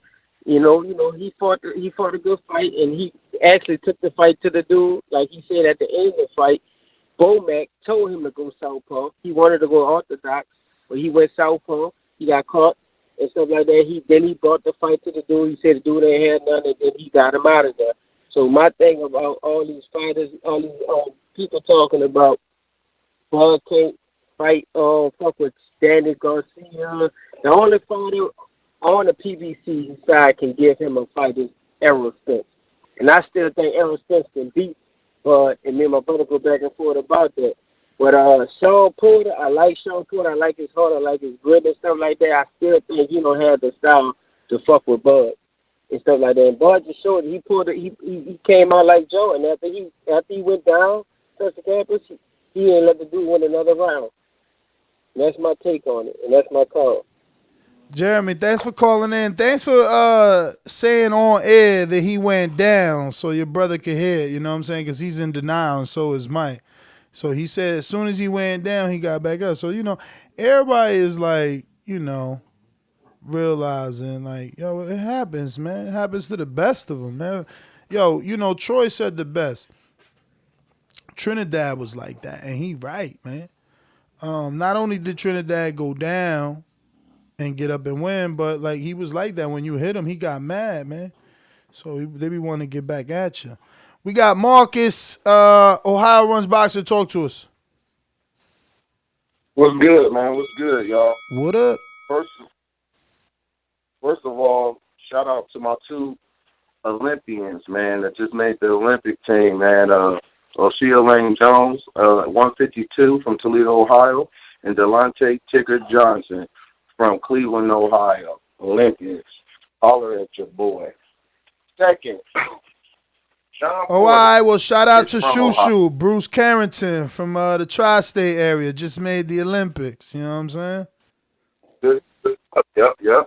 Good stuff. But speaking of Olympians, good fight with Terence Crawford and the Green Machine. I was telling people he wasn't going to be no pushover, bro. It was a great fight. It was good for boxing, and I was happy to see that type of outcome in the fight because Green Machine is going to be a name in the division for people to respect. So the people who are using Sean Porter's name, my boy from Ohio, stop it. Sean hasn't stopped anybody. See, I can speak for my boys because I rock with Ohio. But Sean hasn't stopped anybody. How all of a sudden he stopped Sean Porter, Terence Crawford, because you see his last performance. Stop judging fighters off their last performance. Sean Porter didn't look good against Ugas, and he was supposed to get walked over by Earl Spence, right? Because he didn't look good against Ugas. Y'all doing the same thing. Erislandy Lord got dropped 3 times by Angulo and outboxed Canelo in the very next fight. Come on, y'all. Stop using this, what y'all see, and then, stop judging fighters off their last performance. Green Machine didn't look good against Ray Robinson. I thought Ray Robinson beat him, but he came back and looked way better in Crawford fight. It happens. Stop judging them based on just that fight. Look at the whole body of work. TC is still number 1, and this coming from Ohio. Runs boxing. I'm out.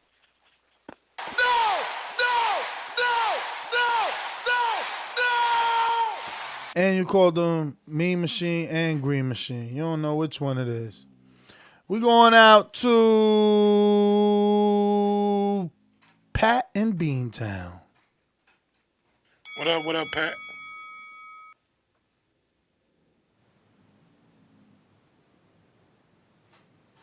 Yo, Pat.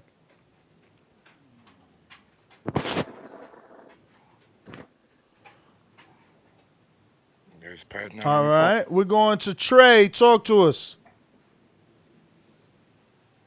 What up, Ness? Can y'all hear me good? Perfect. All right. I caught a couple of fights. I wasn't able to catch everything this weekend. Josue Vargas, he all right, but he was jumping in, catching a lot of shots. It's dangerous. The Russian kid gave Conlan some problems.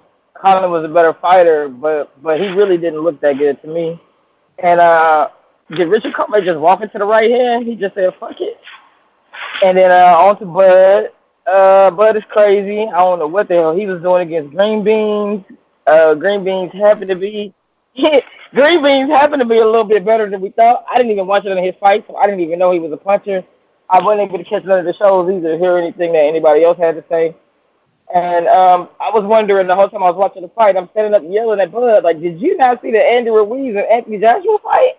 And this fight don't have a rematch clause. If this motherfucker knocks you out, you don't get a rematch. And he was getting right hand after right hand after right hand after right hand. And Bud is one of my favorite fighters.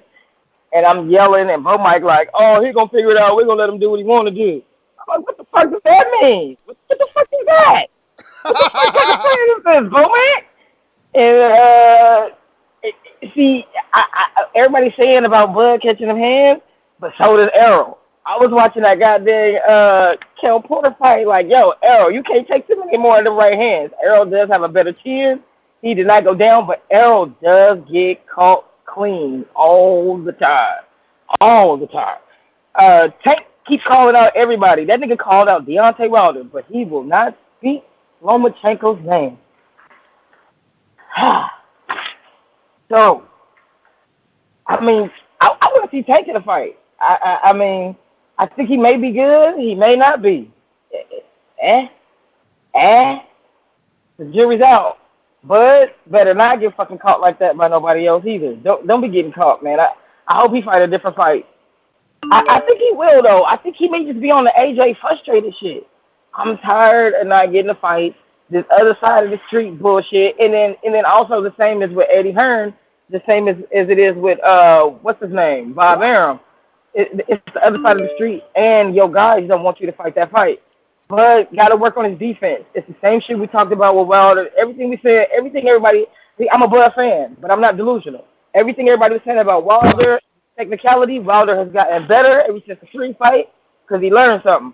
AJ, I don't know if I want to call it better, but he did work on some shit, and he did work on that stamina, right? The same thing everybody kept calling out was that these guys can lose because they just do this. And yeah, it's working now until you get in the ring with somebody better. And when I was watching the fight with Bud, I'm like, so he didn't learn anything from Andy. He didn't learn anything from everybody losses this year. Trey, man, thanks for calling in. Obviously not, man, but thanks for calling in. Damn, we got hella callers, bruh. Bud, bring them up, my nigga. What you expect? We got Ryan from the 6, Canada, stand up. What up, Ryan? Shout out to the 6, man. Toronto. Right? Yo, what's up, fellas? What up? Yes, sir. T-Dot in the building. What's going on, fellas? All good, all good. What's going on, man? All right, man. Like, Bud Crawford still that dude, yo. He gave us a fight, straight up. Preach. He could have sat on the outside and made it look boring, but he said, "Fuck it, I'm gonna bring the fight to this nigga." Champ, you got an earpiece or something? You got like something? Oh, yeah, my bad. You good now? Yeah. That motherfucker was rubbing. Yeah. So Bud Crawford, he brought the fight to man, and he didn't give us a boring fight. So I'm gonna applaud him for that. As far as Lopez, I didn't think he was gonna knock out Commey like that. So you can give me some crow on that. I picked Commey, man. Jeez, that black ass. But he ain't ready for no Lomachenko though yet. I think he gotta give me at least 2 more fights. 2 more fights. So I'm thinking end of 2020, 2021 maybe. Them niggas can fight. And Mikey Garcia, man, him going to the zone, that's a good look because Josh Taylor, he needs to fight. Josh Taylor, Mikey Garcia. Let's get it on. That's my call, fellas. All right. Boomerang CYP. Yo, what up? I want to ask y'all know who Frankie Randall is? Maybe y'all don't know. Singer, right? Frankie Randall was a dude. Frankie Randall was a dude who beat who they said is Chavez and broke his record and shit. Well, the record that they paid yeah. So for this first knockdown, so for this first loss, it was funny because the Mexican people didn't turn around and say he's been exposed. He's not pound for pound. What they did was they got behind him in a rematch, and Chavez fucked his ass up. That's the funny thing about, American fans versus Mexican fans or UK fans. We see one bad thing where a dude actually wins, and we turn on as if he lost. Chavez got his ass whooped and knocked down. Love.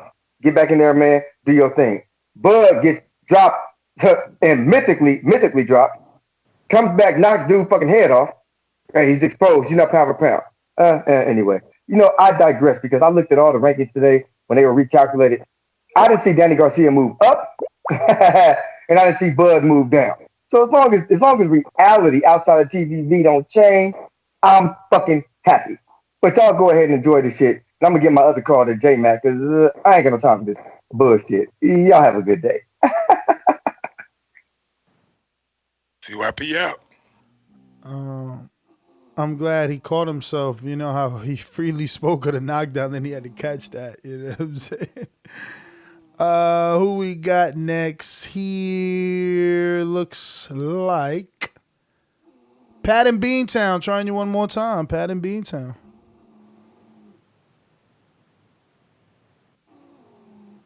Yo, Pat. He's ready. Just got to speak, Pat.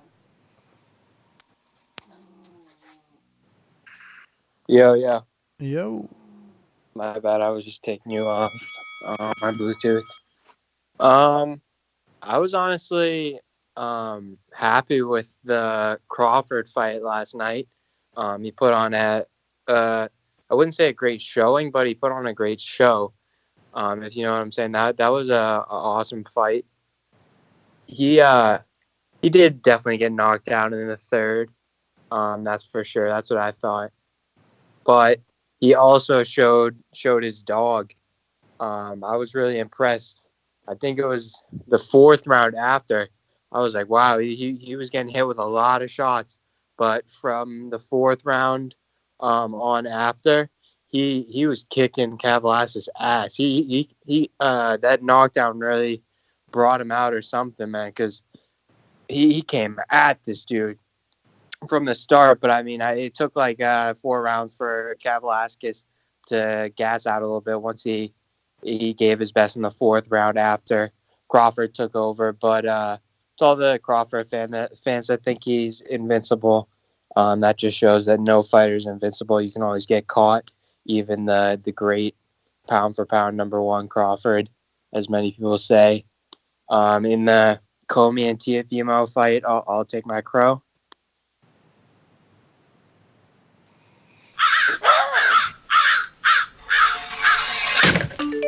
Yeah, man. I thought Teofimo was not that guy, but I guess he proved me wrong. You know, there's a common theme going on, I feel like, with a lot of these fight cards, and that would be you can't judge a person off their last fight. I would say that had to do with the main event as well. Teofimo didn't look great against Nakatani, and I didn't really believe in any of the shit that he was talking about anxiety, whatever, getting help with that. I just didn't think that would have that big of an effect. But he threw a hell of a right hand. Both Commey and him threw big right hands at the same time, and he connected first. He's definitely the faster fighter than Commey. We all knew he was slow, but I was hoping to see Teofimo tested. That Loma matchup, I still favor Loma for sure, especially since we didn't see what would happen when Teofimo really got into a fight with a higher level fighter, you know. So I just don't.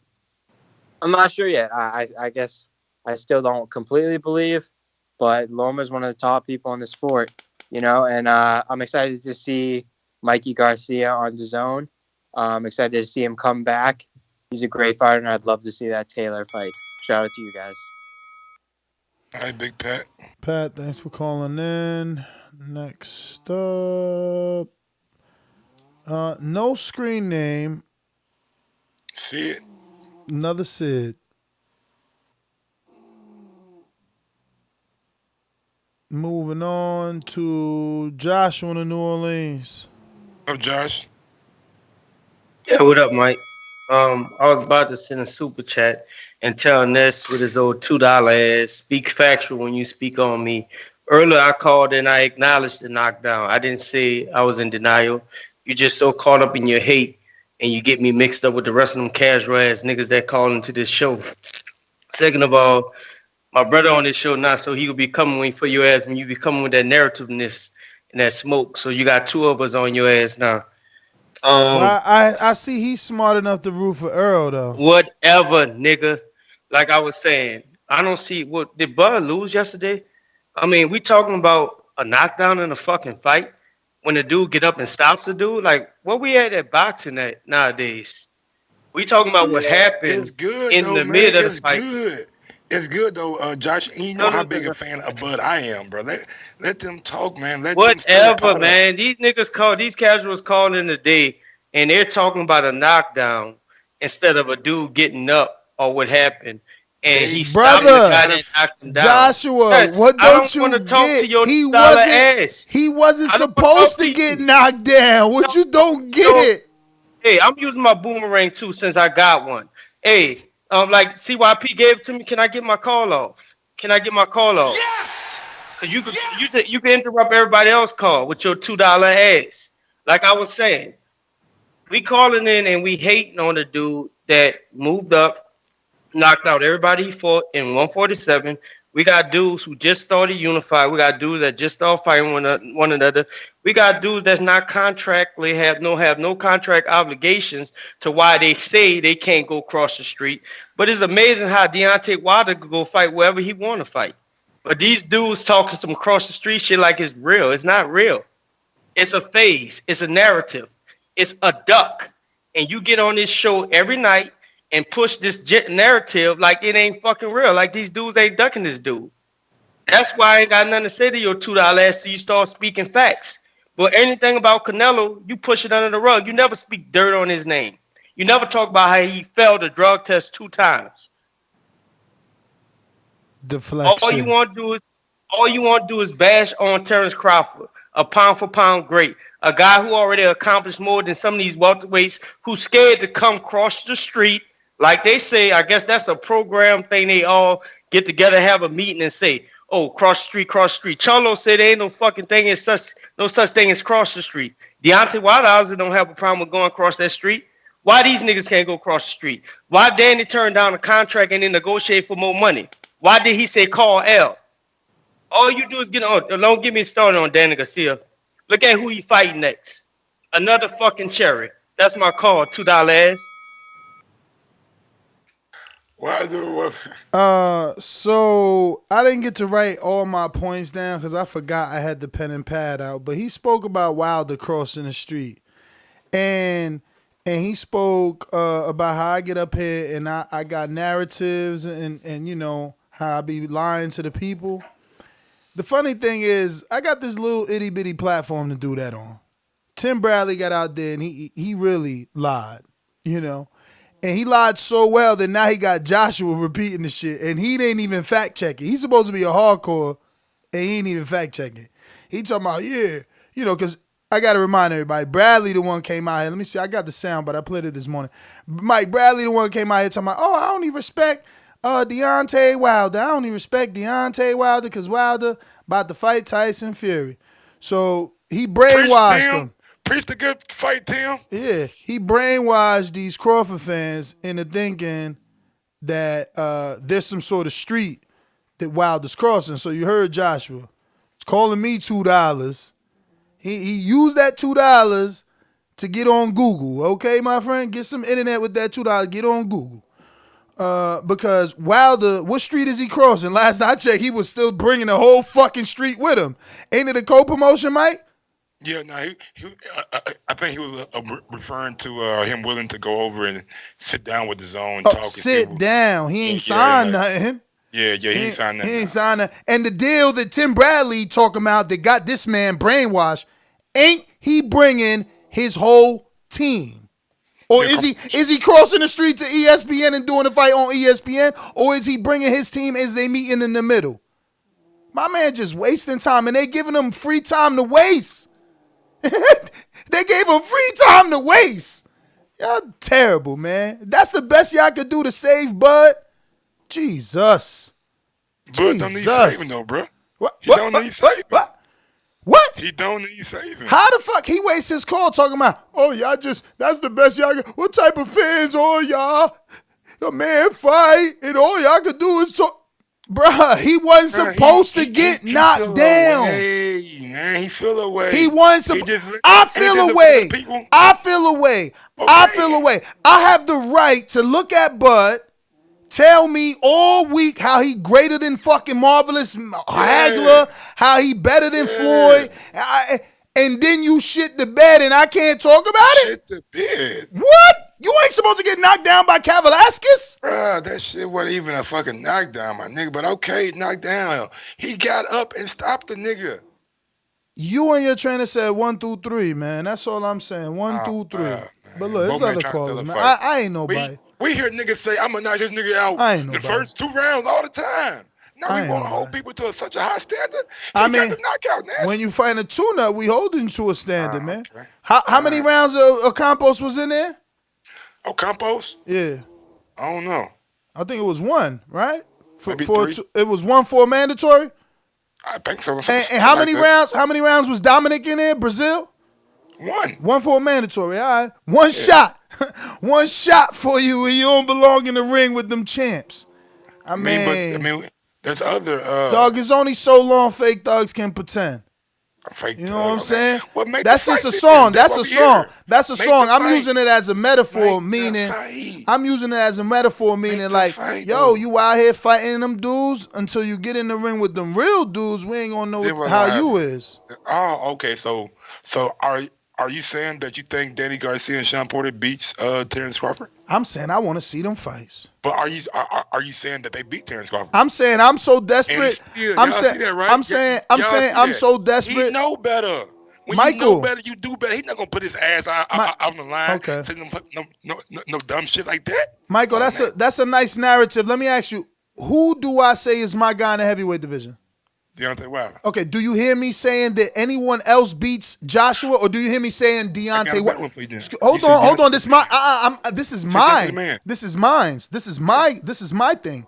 Okay. You don't hear me saying other people beat AJ. I say Wilder beats AJ. You don't hear me saying other people beat Spence. I mean Crawford. Keith. You don't hear me say other people beat Crawford. I'm saying Earl beat Crawford. If Keith was 100, if Keith was not injured, he beat him. If Keith and Crawford would have fought when Keith fought Pacquiao, I would have picked Keith. Okay. I would have picked Keith. Good. I would have picked it. Yeah, because I was picking Pacquiao, and I didn't know about his injury. Pacquiao. I meant to say Keith. I picked Keith. I picked Keith to beat Pacquiao that day, and I didn't know about his injury, and I didn't care. I thought that was my welterweight. You know what I'm saying? That's it. So I'm saying today, if Keith comes back from his injury 100% healthy in 2020, does he beat Terence Crawford? More than likely, absolutely. All right. Great. Keith, do you hear Ness? He believes in you. Go seek that fight out. You got fans out there but that's what you don't get. Believe in you. That's what you don't get. You talking about go seek that fight out? Like, I'm not even gonna. This callers. I'm not gonna make them wait. I'm not gonna make them wait. There's plenty of callers. What up, callers? Intrigue the Incredible. What up, Intrigue? What's going on? What's going on with y'all? Man, you the man. Hey, man, I gotta say it, Mike. You wrong, man. Thurman beat the crap out of Bud, man. That's it. Bud can't deal with no healthy Keith Thurman, man. He can't do it, man. Shoot, none of the welterweights can deal with no healthy Keith Thurman. That's if he's healthy. I'm just saying, he got to be healthy. He got to get healthy. I mean, that's the real talk. And Bud, I like Bud, but he was struggling with Coin Machine last night, and Coin Machine was making him look real bad, man. You know, I mean, not Coin Machine, but a meme machine. Turned that motherfucker into a goddamn typewriter, nigga. Turn that bitch into a goddamn typewriter, nigga. The first machine ever made. Right. Nah. I'm with it, but I want to see Bud face the top heavyweights. But definitely when y'all just talking about Thurman, man, you put Thurman name in. Fight a fucking heavyweight now. Y'all want Bud to go to heavyweight and fight? Man, come on, man. No, I ain't never said no heavyweight. He need to stay right where he is. He just need to cross over to the PBC side, man. That top ring side ain't gonna give him nothing, man. You got to come over to PBC, man. That's just what it is, man. Or figure out across the street now to get a fight. Damn, we can't do co-promotion no more. Yeah. I mean, or figure out some type of way to make it happen. I mean, if he can make it happen, then you don't got to come across the street. But if it ain't happening for you, and it's been 2 years and it ain't happening, you got to do something different. But that's my call, man. Y'all big up the boxing boys, man. It's funny how people say Bud got to do something different, but we've been screaming for that Wilder fight, but nobody want Wilder to do anything different. And I'm of the same mindset. You ain't got to leave to make a big fight. Wilder ain't got to leave, and Bud ain't got to leave. We got a super chat coming in from Alexander Wilson. Peter Fury wasn't in Fury's corner during the Cunningham fight. He was denied a passport. One of the assistants took the lead. My bad, man. You corrected me. Thank you. That's true because Peter got visa issues. Big Super Max says Pac versus Mikey will end up on the zone next year. He stated that on his call. Then Alexander Wilson's coming back with another one that says, during Jose Ramirez's re-signing with Top Rank, he said he is going to fight Josh Taylor after the poster fight. Might not be an option on Mikey. Good insight, okay. And we got one from Larry Lawhorn. Bud was irresponsible and got dropped by an IEC-level fighter that hadn't fought in 9 months. What was great about that? And if you think Bud ain't fought in April, so both guys probably had like an 8 or 9 month layoff. But I digress. Mr. CYP comes to one and says, here's $2 for the $2 nest. Like, they're going to start a fucking hashtag. We got one coming from Jason H. Y'all notice T.O. talked about that ish before his fight, calling out Loma. Now he quiet after win. Meanwhile, Loma's like, yeah, I that belt hot now. What? I that belt now. Ha-ha. I mean, it don't even matter because that fight's happening in April. That Absolutely. shit is all part of the deal. That's all. They believe in T.O., but they believe more in Loma. Last one coming from Topsy 2000. After Bud's performance last night, he definitely can't take on Spence, Thurman, or Pac straight away. He punches way too wide. His head was too open. That's great, man. We need more people like y'all pushing this narrative that Bud cannot compete with these guys so we can get this fight. Yes, I love it. Call Ugas, man, and he could drop that WBA regular shot with Busbutin, take a full shot with Bud. That'd be a good fight for him. Idris, UK. What up, Idris? Hey, what's going on, man? Hey, let me tell you guys something, man. As a neutral from the UK, yeah, this shit is highly entertaining. Do you know what? Yeah, I'm sitting back here and I'm listening to Bud guys. I'm thinking, fam, is this how I sound to you lot sometimes when I'm talking about Joshua? Listen, That's right exactly now, how y'all sound. Listen, I'm a neutral right now. I'm on the outside looking in, man. You lot ain't had a rivalry, a civil war in ages, all right? Since probably Roy Jones and Hopkins. No, Mayweather and Zab Judah. That's how far back I'll go. This domestic rivalry, well, we got Joshua Fury back home, man. That's ours. Like we ride and die for that shit. This is you lot. This is a civil war, and I'm highly entertained by this. Listen, you guys, just remember, you're all brothers, but pick your sides. It's wartime. Bang, I'm out. Idris, thanks for calling. You know what? He did remind me because that's where CYP tried to take it. Like, oh, but he's this black fighter, and you guys shouldn't be doing that. The UK gets behind, and Mexicans get behind, and bruh, get out of here with that shit. Bud is black, and Earl is black, and Danny's Puerto Rican. And we want all them fights. All them dudes fight right here in America. Anyway, they don't have any countries. You know, they all from the same place. But I don't care about none of that shit. Bud would be any nigga if he green, purple, goddamn me, yellow, blue, yellow, pink, purple, all them colors, rainbow colors, suicide mix. Put all that shit in one blender, and you still can't beat Bud. But in actuality, all Bud is fighting and beating is whatever Top Rank has. Let's get them in the ring with the PBC fighters then.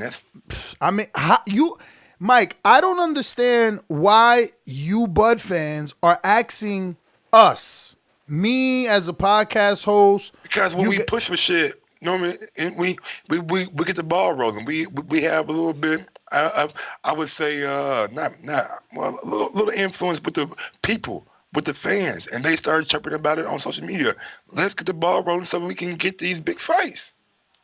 Okay, so he has the best promoter in the game. That's all I'm going to say, man. Jordan was the best player in the game. That's all I'm going to say, man. He still needed John Paxson to knock down a big shot. He still needed B.J. Armstrong to knock down a big shot. He still needs Steve Court to step in for that mid-range jump shot and knock it down. We all need a little help, baby, no matter how great you are, Ness. Bob Arum, Todd DeBuff, Bruce Trampler, Carl Moretti. Fans. 5. Make 5 with the fans. Been good. The problem with fans is Bob Arum says fuck the fans. He's been telling you that. A lot of niggas say fuck the fans. I mean, hey, I Bob has been telling you that, and since we're on context, you know, that's when his. Bob said that last?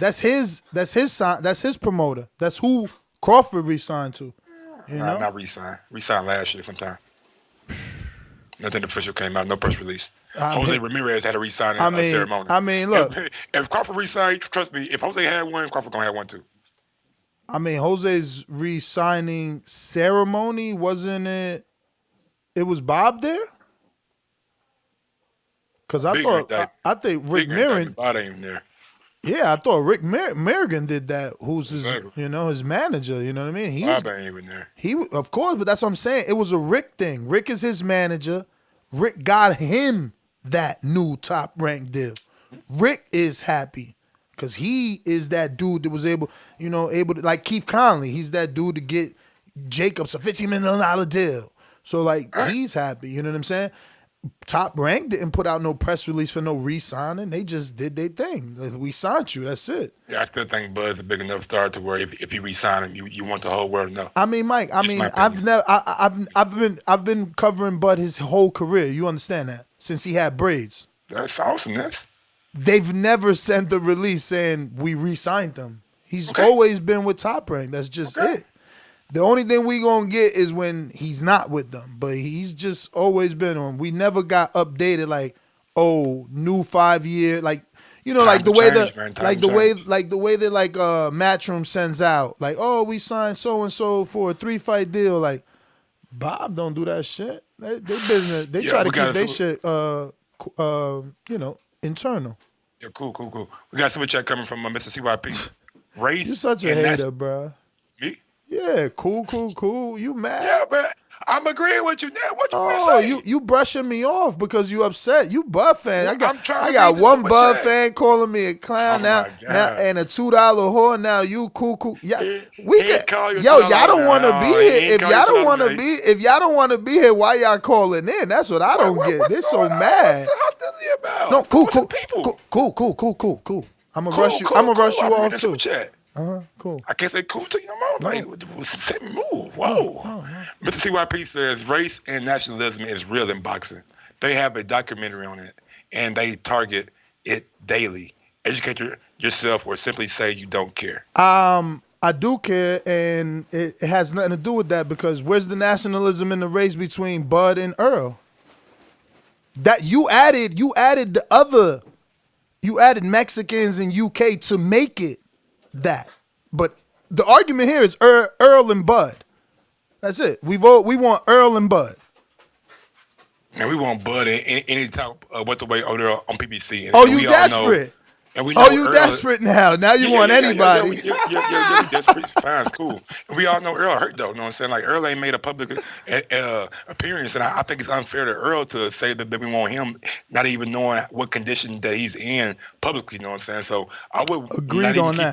Keith Thurman's hurt. So it's really between Danny Garcia and Sean Porter. I think Danny has his status, so he's not gonna willing to give it up. So when you're looking at somebody, you're looking at Sean Porter. I think that's the fight to make for the fans next year. Hopefully they can get it over the goalpost. And Bud had a interview last night, post-fight interview, and he stated the promoters won't have anything to do with this. If we fight, it will be between us. I will go to him, he will come to me, and we will have a meeting and try to get the fight done. If it can't be done, then it can't be done. But we will have a sit down and talk about it.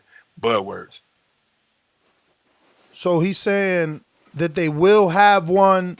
Yes, him and Sean Porter, they will have a sit down and try to get that fight over the finish line. That's his words last night, post fight press conference. So was it in the context of like if he wanted to fight Sean or how to get a fight done, or he said he gonna act Sean? That's a fight that he wants, and he's going to try to pursue that fight the best way he can. He said the promoters don't need to be involved. Me and Sean Porter can agree to this because we have a friendship. You know what I'm saying? We have a whatever they got going on. You know what I'm saying? So they hopefully that fight gets made, man. I'm gonna really be banging the drum for that fight anytime that I can.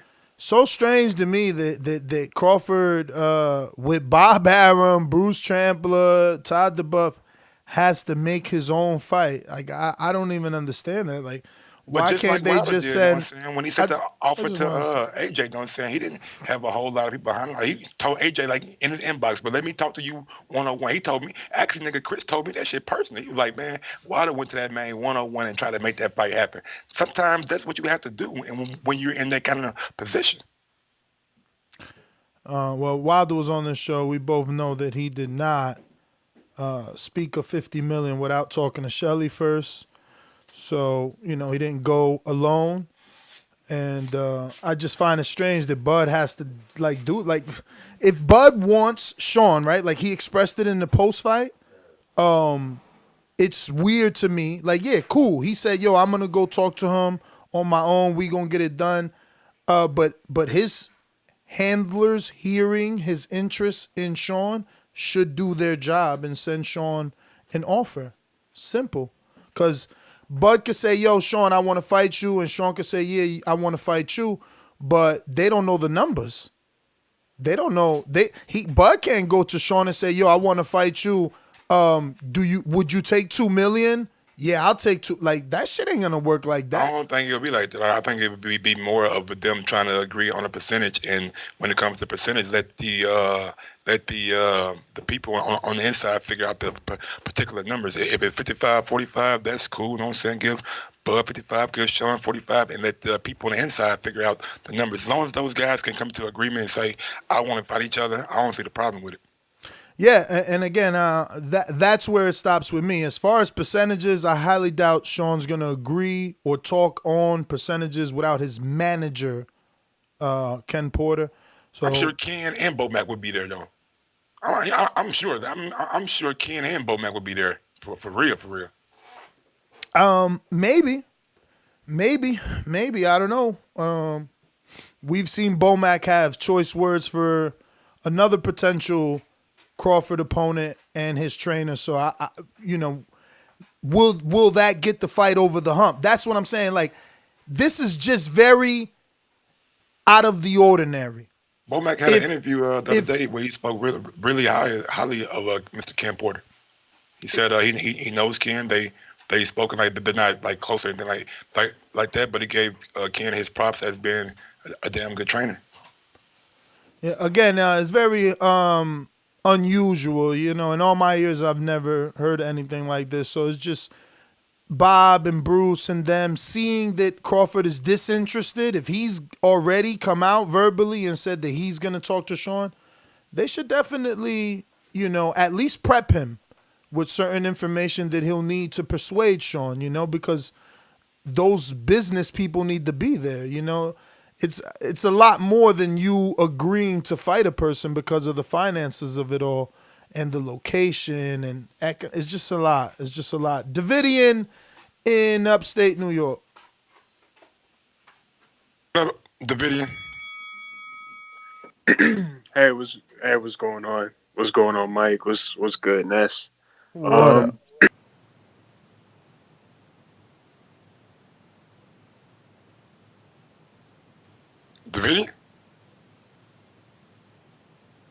Davidian?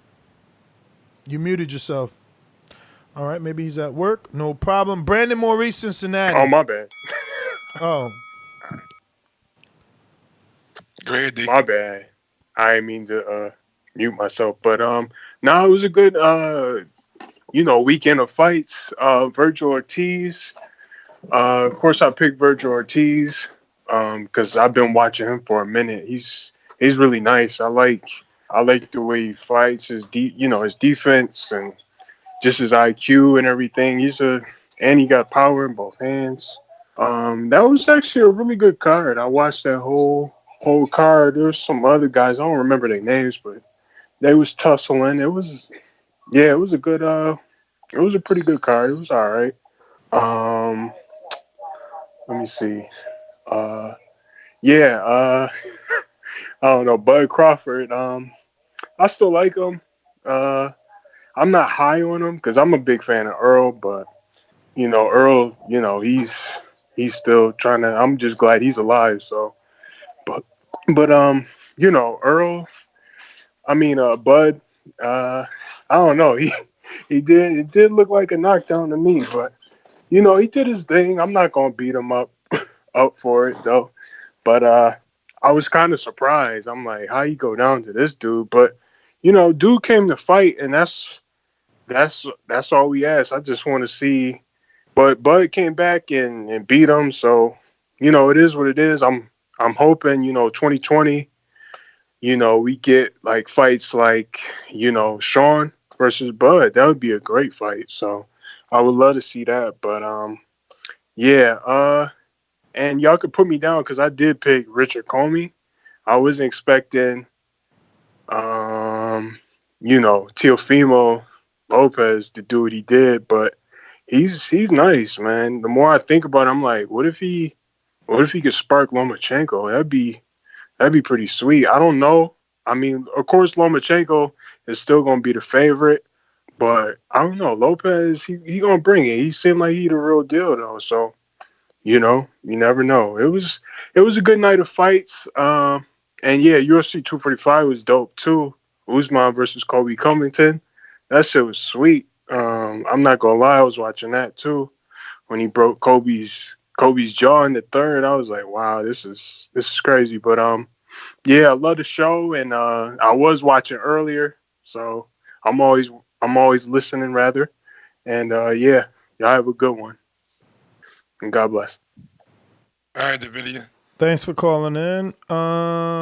Brandon, talk to us.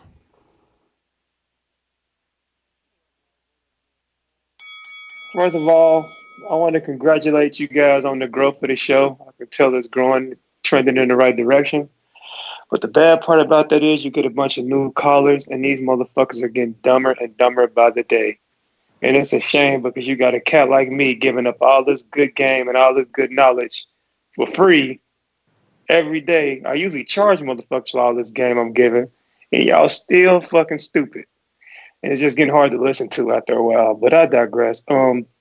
Mike, heavy is the head that wears the crown, bro. You know, Terence Crawford got to realize that. When you pound for pound number one, you can't lose a round or 2 rounds.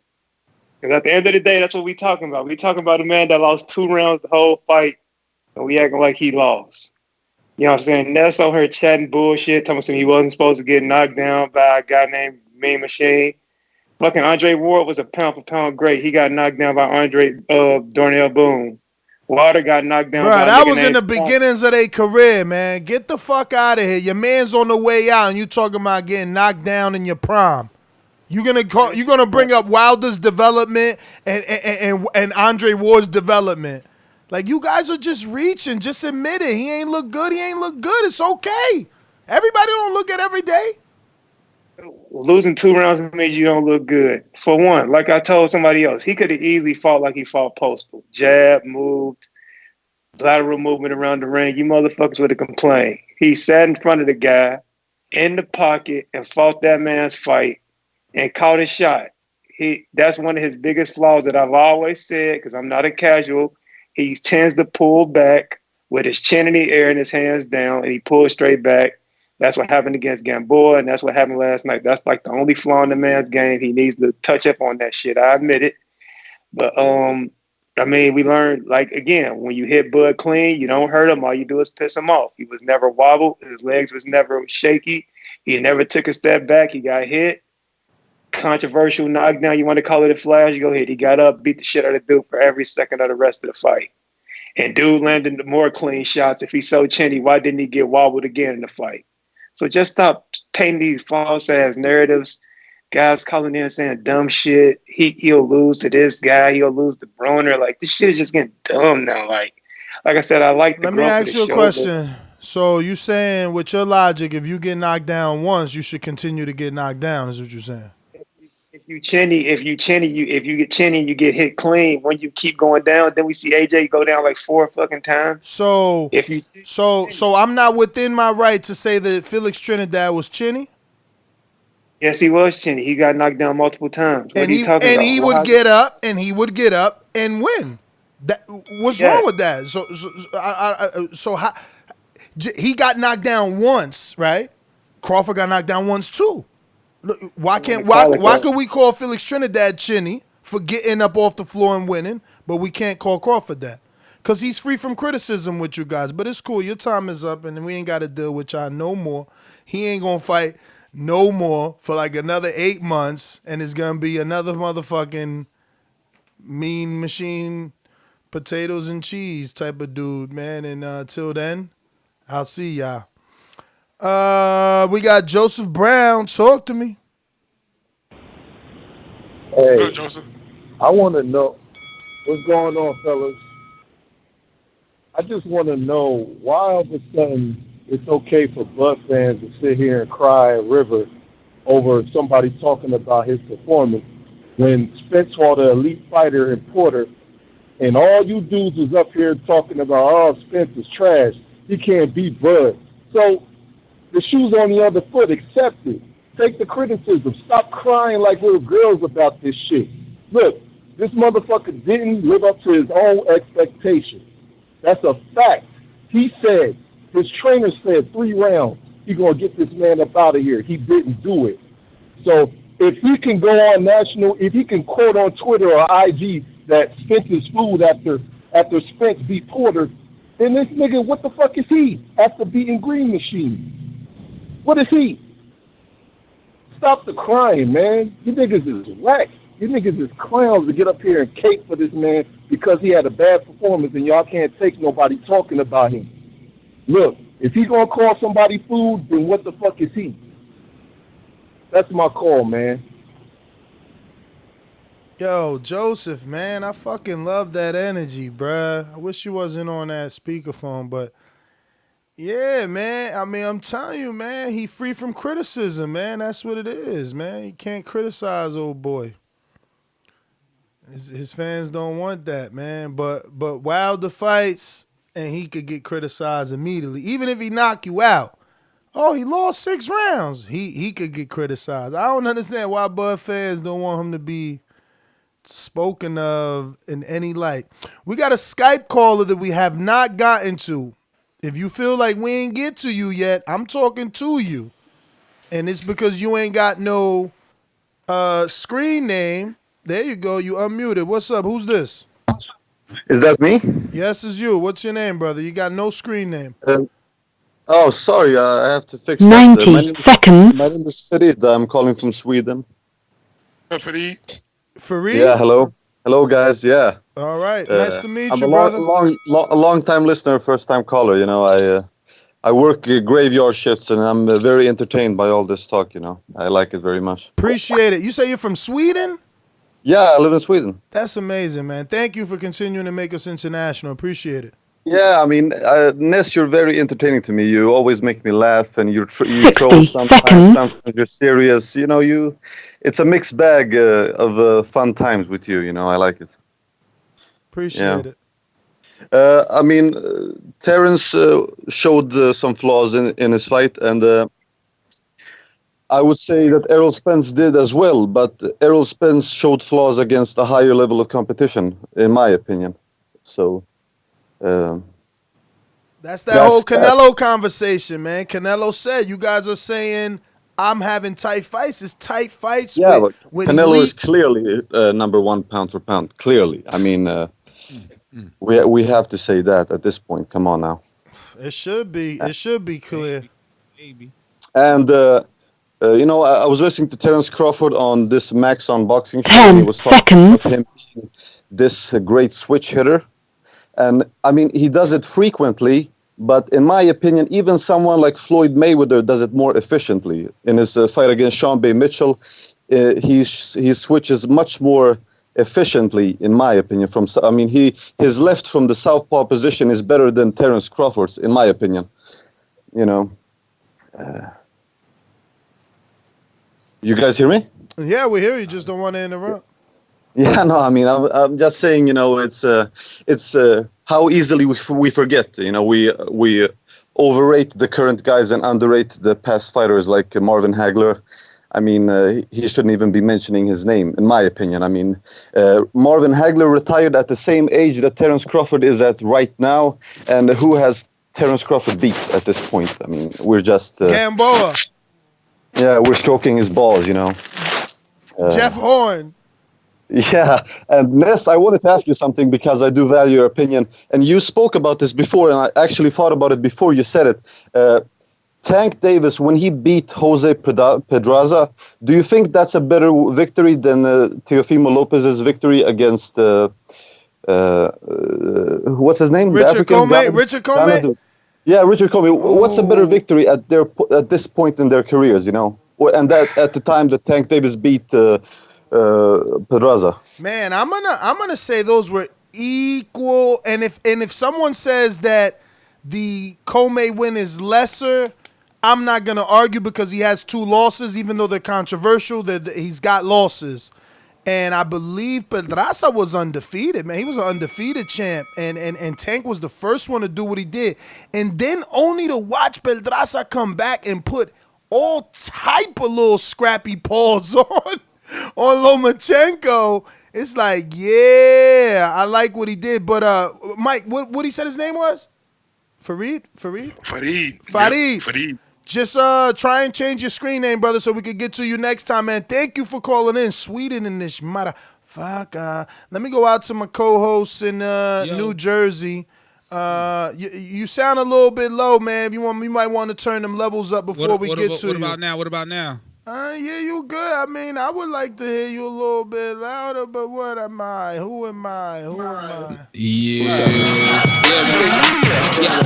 I just want to say I saw the fight too. Stay focused, stay working my jab, and use my fundamentals.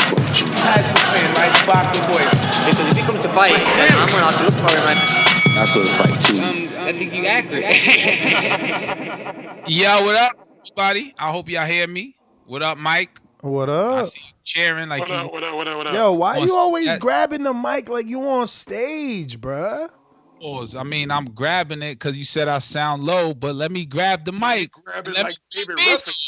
Like David Ruffin, my nigga. Yo, but anyway, I saw the fight, Terence Crawford versus, what was his name? Egidijus? Crab and lobster. Crab and lobster with the garlic butter. That shit sound funny, crab and lobster. I didn't think about that. Yo, but I think I saw the fight and I wasn't convinced that Crawford was hurt at all or being handled.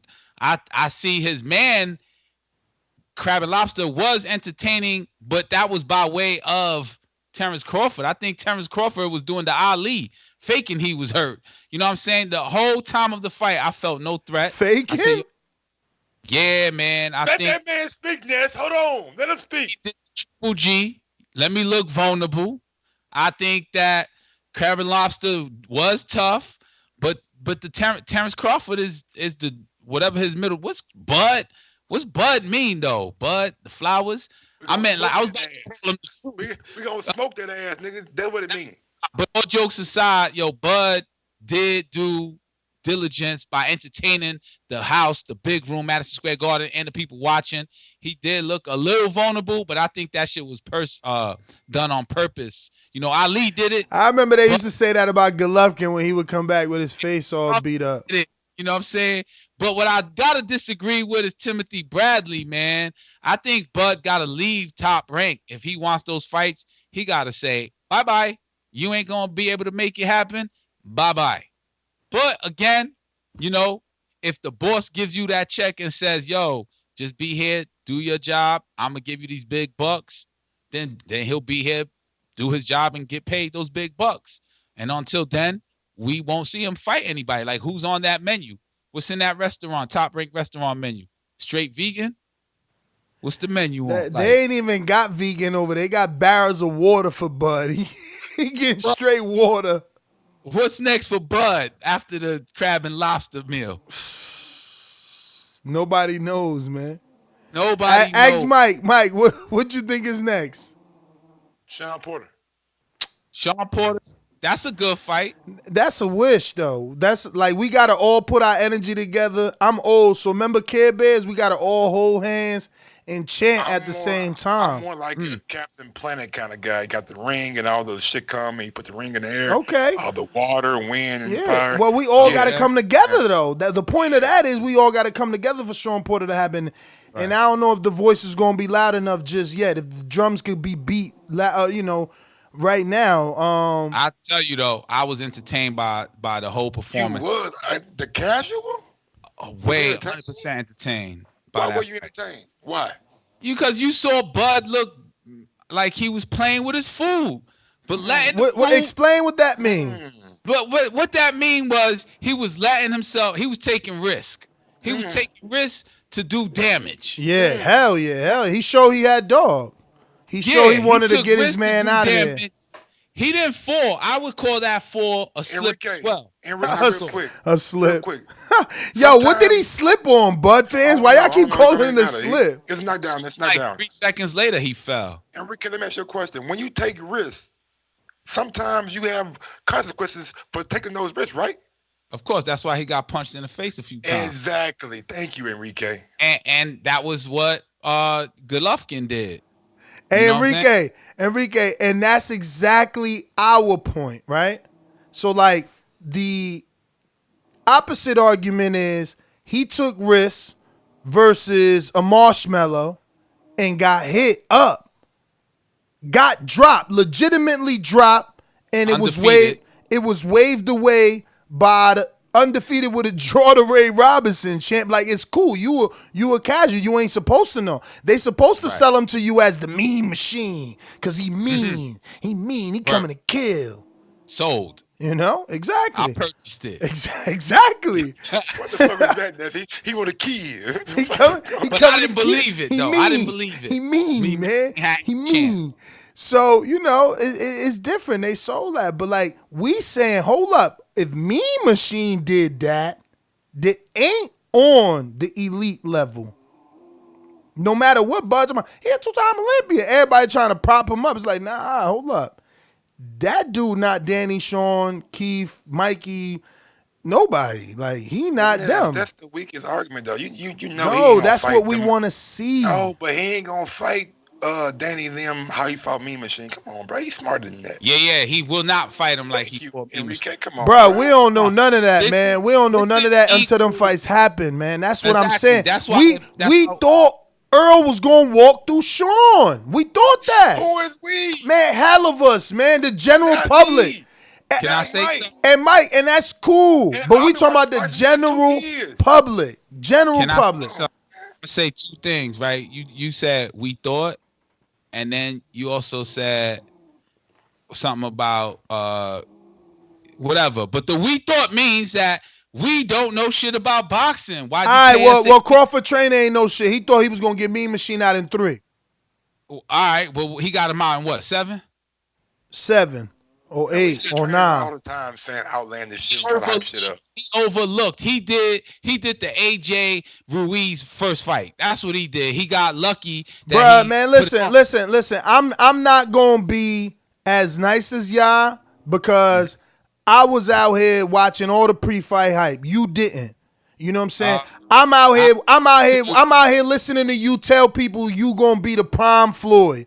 I'm out here listening to you tell people you a better switch hitter than Marvelous Marvin Hagler. Like, I'm out here hearing you tell people you a first ballot Hall of Famer right now, that you ain't gotta fight nobody and that you that good. So then when I go see you, when I invest my time to see you, I want to see that greatness. I don't want to see you look mediocre. Let me add to that. I'm out here listening to you tell Andre Ward, name dropping all these dudes that were great, and he put them down. You know what I'm saying? All of them, from the Gamboa to the Dominican dude. Gamboa's great. Gamboa's great. Nah, but he named all these fighters. Who did? Terence Crawford with Andre Ward. He named on his show, like, Talk to Me. He named all those fighters that was about. Yo, but he lied. He lied. He gonna tell y'all Felix Diaz. He gonna tell y'all Felix Diaz was coming off a knockout, but he ain't say he was coming off a loss. Felix Diaz, Benavidez. Who else he named? He ain't tell you he had one leg. He ain't tell you he had one leg. Andre was sweeping the ground. Hey, yo. Can we get to a caller right quick, man? What in the world? And put from the voice of the people. You know what I'm saying? He is voicing his opinion. He on Wi-Fi too. Can we? Oh, you on Wi-Fi? You boy, I knew he was cutting out. I brought this energy back. Why are you gonna try to shut it down? I'm not shitting, man. I love your synopsis. I love your synopsis, man. I agree with everything you said, but I don't agree that he has to leave Top Rank though. Big fights happen. Period. How though? I don't know. We'll see. When? No. Hopefully next, Ness. Hopefully next. I'm gonna be pulling for it. He can't leave. I might do a Crawford fucking show a fucking week about him and fucking Sean Porter. Fuck it. And Ray, man. We gotta get Ray in there. Who is Ray? Robinson. Man, you might quit that motherfucking shit, bro. It's Ray Robinson though. Why we can't get Ray? Tevin Farmer. Hold on. Tevin Farmer faced both. He faced his mandatory and the dude his mandatory had a draw with. Crawford could do the same because there wasn't no clear winner. And Tevin Farmer also on the undercard of Andre fight. Crawford not an undercard fighter. He might be after this performance. Teofimo done stole the show. I love it, boy. I love this. Hey, boy. Mike, you said. Let me tell you. You said pay-per-view, bruh. Teofimo and Vasil. And Teo gonna be a star. That's pay-per-view. And that's gonna be bad. That's gonna be bad if Teo come and do real numbers. That is an indictment. They gonna do a good number. That is an indictment on Crawford. It's in the house.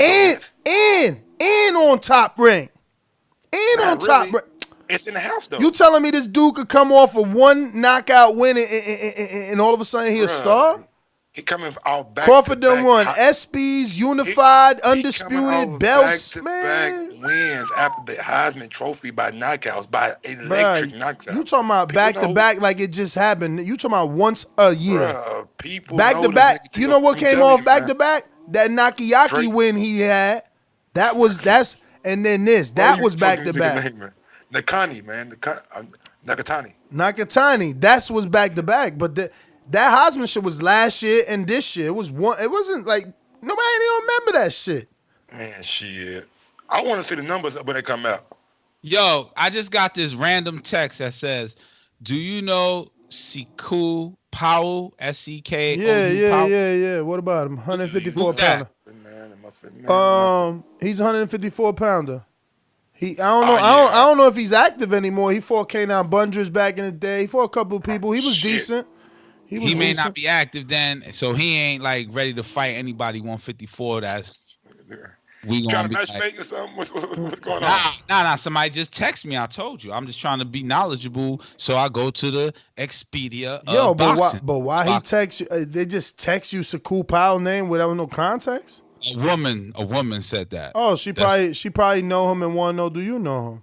Yeah, that's all. That's all. She trying to see where your boxing knowledge at. If the streets, Mike, man, you in the Hey, bro, I ain't gonna lie, Enrique. I could have sworn that I seen your ass at the AJ fight, nigga. That was yeah. Everybody thought they seen you. Yeah, he ain't even see that yet. That's crazy. Ain't nobody tag you in that shit.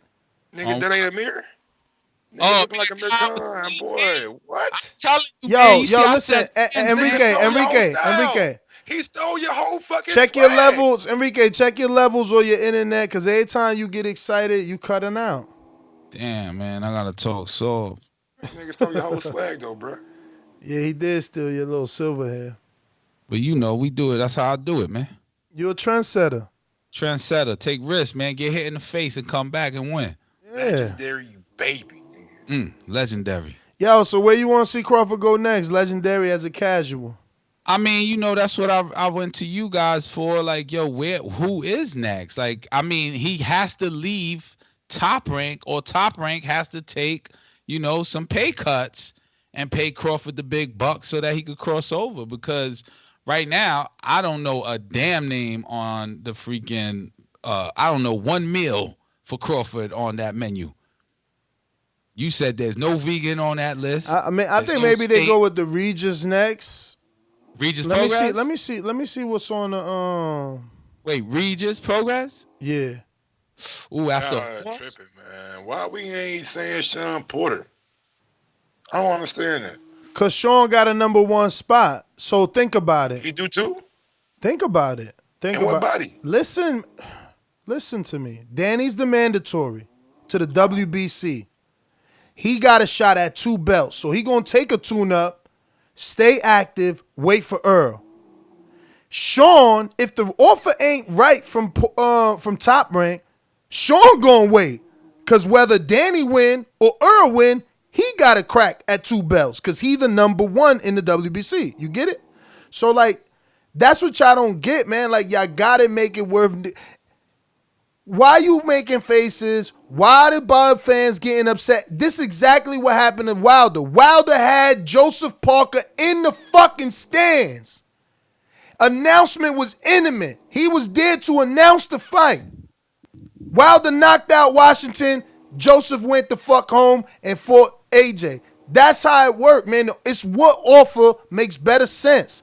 So if Ken and Sean think it's better to sit and wait for Danny and the opportunity at 2 belts and an in-house check that they know they gonna get, and they ain't gotta be no bullshit and no fucking fake judges telling you it ain't no knockdown, maybe they gonna stick around and wait. And if you gonna send $4 million offers, flat fees, no fucking pay-per-view, maybe they gonna stick around and wait. But if you gonna be playing fair, you gonna play fair, then maybe they take that motherfucking offer. Definitely be playing fair. I think Damn, you broke that shit down, Ness, because I was like, yeah, why wouldn't Sean Porter cross over and fight Crawford? What the fuck for? 2 belts. You just worded it. Yo, Enrique, listen to this. 2 belts. If I sit and let Danny either win or lose, think about it. I let Danny either win or lose to Earl on pay-per-view.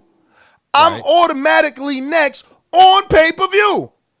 I already did good with Earl on pay-per-view. You think they ain't gonna put me back on pay-per-view?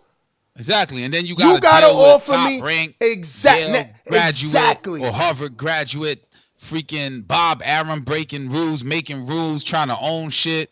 Fuck it all up. Who wants to work? I mean, you wouldn't necessarily be next though. You be the next mandatory challenger, maybe a year or so after, because the IBF has their challenge, and who knows? Pacquiao might go to nuts and want to. Hold on, let me finish.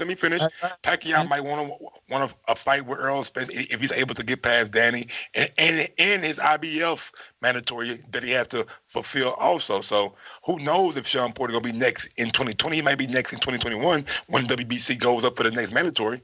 So hold up, Enrique. To counter that, I think Sean has more possibility and probability of being next in that scenario we spoke of than Earl getting Pacquiao, especially when Coppinger just tweeted that Pacquiao got 1 more fight left and possibly going to motherfucking DAZN. Damn. So for Sean, the only big fish is Earl Spence, and for Earl, if you already fought Danny, the only other big fish is the rematch with fucking Sean that did good numbers on pay-per-view. Yo, don't forget about Keith Thurman now. Keith Thurman's still a player too. He got to get in. He got to get healthy. Hold on, Enrique. He got to get healthy. Keith Thurman just came out on a Tony Harrison 24/7 and said he can't even touch the bag for 4 months. So we talking about April before he could touch the bag. He unhealthy. You know he lied to us right there, talking about, I just got on my diet plan. You lying, man. You knew them. The cameras came. You had to say what you had to say. I gotta admit, I seen Keith Thurman big in that clip. He didn't look that big. Bruh, did you see him with the motherfucking mascot in Tampa? The Buccaneers mascot? It looked like he put the fucking outfit on. That's my man's too. He know he is. He be Skyping on the show, but like, yo, come on, Keith. Look, I want you derailed a little bit because it became Sean Porter, Terence Crawford, and now I'm like, yo, we know that Sean Porter is more valuable for him to wait and not too much waiting to get a fight on pay-per-view. But Terence Crawford not more valuable. Huh? Not more valuable. You interpret that wrong. Well, why is it not more valuable? It's not more valuable. He just has leverage. He has leverage. He has leverage to tell Bob, look, he ain't got to tell Bob. Bob know what the fuck is there, you know? So Bob got to offer him a sweet deal. He got to offer him a sweet deal. Don't offer him no TV shit. Offer him some pay-per-view, even though Bud might not be the star that Earl is, and the combination might not do the same numbers that Earl did. Actually, that would Bruh, you gotta really get some smart fucking on internet. Bob's side. Get internet. Why you gotta be cheap? A wire costs like $9. We going through It's this. probably the wire. It's probably the wire because I'm on Wi-Fi. You on Wi-Fi? Yeah, I don't have a wire connected, but I'm gonna get a wire to make shit Bruh, easy. So if it takes this soft to talk to make the bandwidth work, am I breaking up right now? Am I breaking up? Can I get Nah, you good. You good. All right. So what I'm saying is Bob Arum should then offer a pay-per-view and the A side being Sean Porter against Terence Crawford. That would then bring pay-per-view attraction to Terence Crawford. I'm a vote against that. Now, okay. I know. I'm trying to break shit down. I know. I'm bringing Mike into this. Mike, I know a fight with Sean and Bud might make sense on TV, pay-per-view, but there's more money on the app, you and I know, and they could probably offer Sean the right money to fight Crawford, but it got to be on the app because of the money. Because if you do it pay-per-view, then you got to give him a low guarantee, and he got to hope he get pay-per-view numbers on the back end. And look, we just being honest. I'm not here bashing. I'm trying to make a fight, but Bud ain't got. Like it ain't got to be the traditional $75. You know what I'm saying? I don't agree with that price point for like boxing. You know what I'm saying? I think it should be like $49, $59. Mike, and I'm not trying to cut you off. I'm just trying to help you. You don't want Bud to be the first dude to lower the pay-per-view price. Why not? He cheapening you making his product cheap. That means you like devaluing it. Yeah, you making him dollar store. You making him bro, exactly dollar store. It's like a misconception though, like bro, like it's not the fucking dollar store. It's like nigga, I'm trying to make it more accessible for everybody to buy. Like I feel like a $50 pay-per-view is good. I feel like a $20 app is better. I get you. From a fight fan's perspective, 50 is better than 70, but from a prestige and a perception, it's like, damn, Bud gotta do $50 pay-per-views. You know what I'm saying? Like Julio Cesar Chavez was doing $50 pay-per-views. You know what I'm saying? Money don't come though. Like as long as he getting paid, I doubt he care what people say about $50 pay-per-views. You know what I'm saying? Yeah, but you got to get paid. If you the promoter, think about it. You got to get paid. Yeah, that's true. So then you can't lower the. So you cutting your wallet. You already used to doing math at that 70, champ. Like you know the numbers. Like in fact, ain't been no big numbers at the 70 though. Price point. Yeah, but in fact, the cost of shit ain't gonna get cheaper. Like you just taking money out your pocket. Like the cost ain't getting cheaper. Like it's still you still doing what you've been doing, and all of a sudden you about to say, this dude's pound for pound, but I'm gonna give him to y'all. I mean, I guess there's an angle the same way PBC for like a year was saying free TV, free PBC, whatever. So I guess there's an angle. Go like, yo, I'm giving the fight fans, pay-per-views too expensive. I don't know, but I don't see that working, man. But I'm on this WBO rankings. So Danny's coming up. The issue is Danny gonna have that option. With Earl. And he's only number 3. You got Jesse before Danny, who's rumored to be fighting Mikey. You got Sergey Lipinets at number 4. Vergil Ortiz at number 5. But I'm sure they're going to sidestep because Vergil just fought somebody that wasn't even on the rankings. And Virgil's in, that's so odd. Virgil's ranked in and he's also that WBA gold guy. So I guess that still keeps you ranked. That's so odd. But he's definitely not ranked in the WBA no more. He is ranked in the WBC at number 9. And he is not ranked in the IBF. So then you got, I never heard of Mikhail Shonian or Shana. I don't know what the hell that is. Wow, there's a bunch of nobody. Oh my God, Mikhail Zuski. That's a top-ranked fighter too. He's from Canada. He's number 8. I don't even know who is Castillo Clayton. Michael Mickinson? There's nothing there. Wow. I never heard of any of those fighters. They're gonna big all those fighters up. Them fighters are gonna come through like mean machines, according to Bob Arum. I don't know. Jonathan Sims, talk to me. Can you guys hear me? Yes, sir. Yes, sir. Good evening, man. Appreciate the show.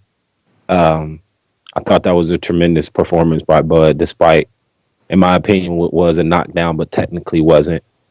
I'm gonna jump right into it, though. I'm glad you went to me right after talking about the WBO belt, man. I said it before, and I'm gonna say it again. I think he should drop it. I mean, that belt holds no value to him at this point. His pay is what it is. I think whether he has a belt or not, he needs to drop that belt and force those guys to come out and play and sidestep their promoters, managers, whatever you want to call them. I think if he drops that belt and gets ranked in the IBF or WBC, he forces them guys to come out and play or drop the belt. And if they drop the belt, it leaves it to the fans to call these guys for what they are, which could be possibly ducking.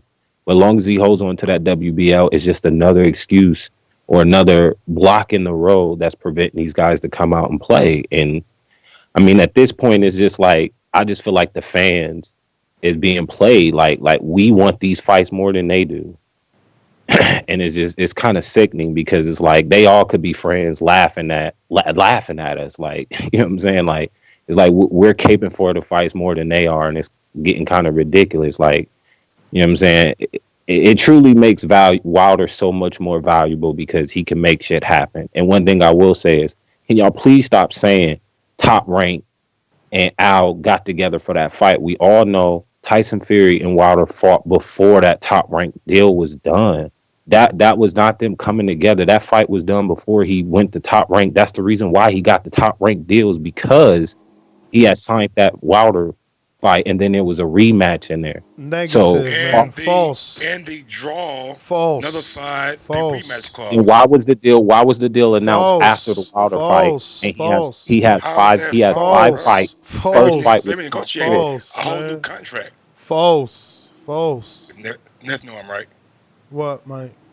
What'd you write about? That the draw nullified the rematch clause. Absolutely. Okay, so but the contract was originally done before he went to Top Rank, though. There was a whole other contract. That's false, champ. Just think about what you're saying, bro. Think about what you're saying. Me and you got a signed deal, a signed rematch, all right, to fight on Showtime. Okay. And then you go sign to ESPN. You think that our deal somehow is still working. You're crazy. He left, bro. That deal, there was no deal after the draw. That was the loophole.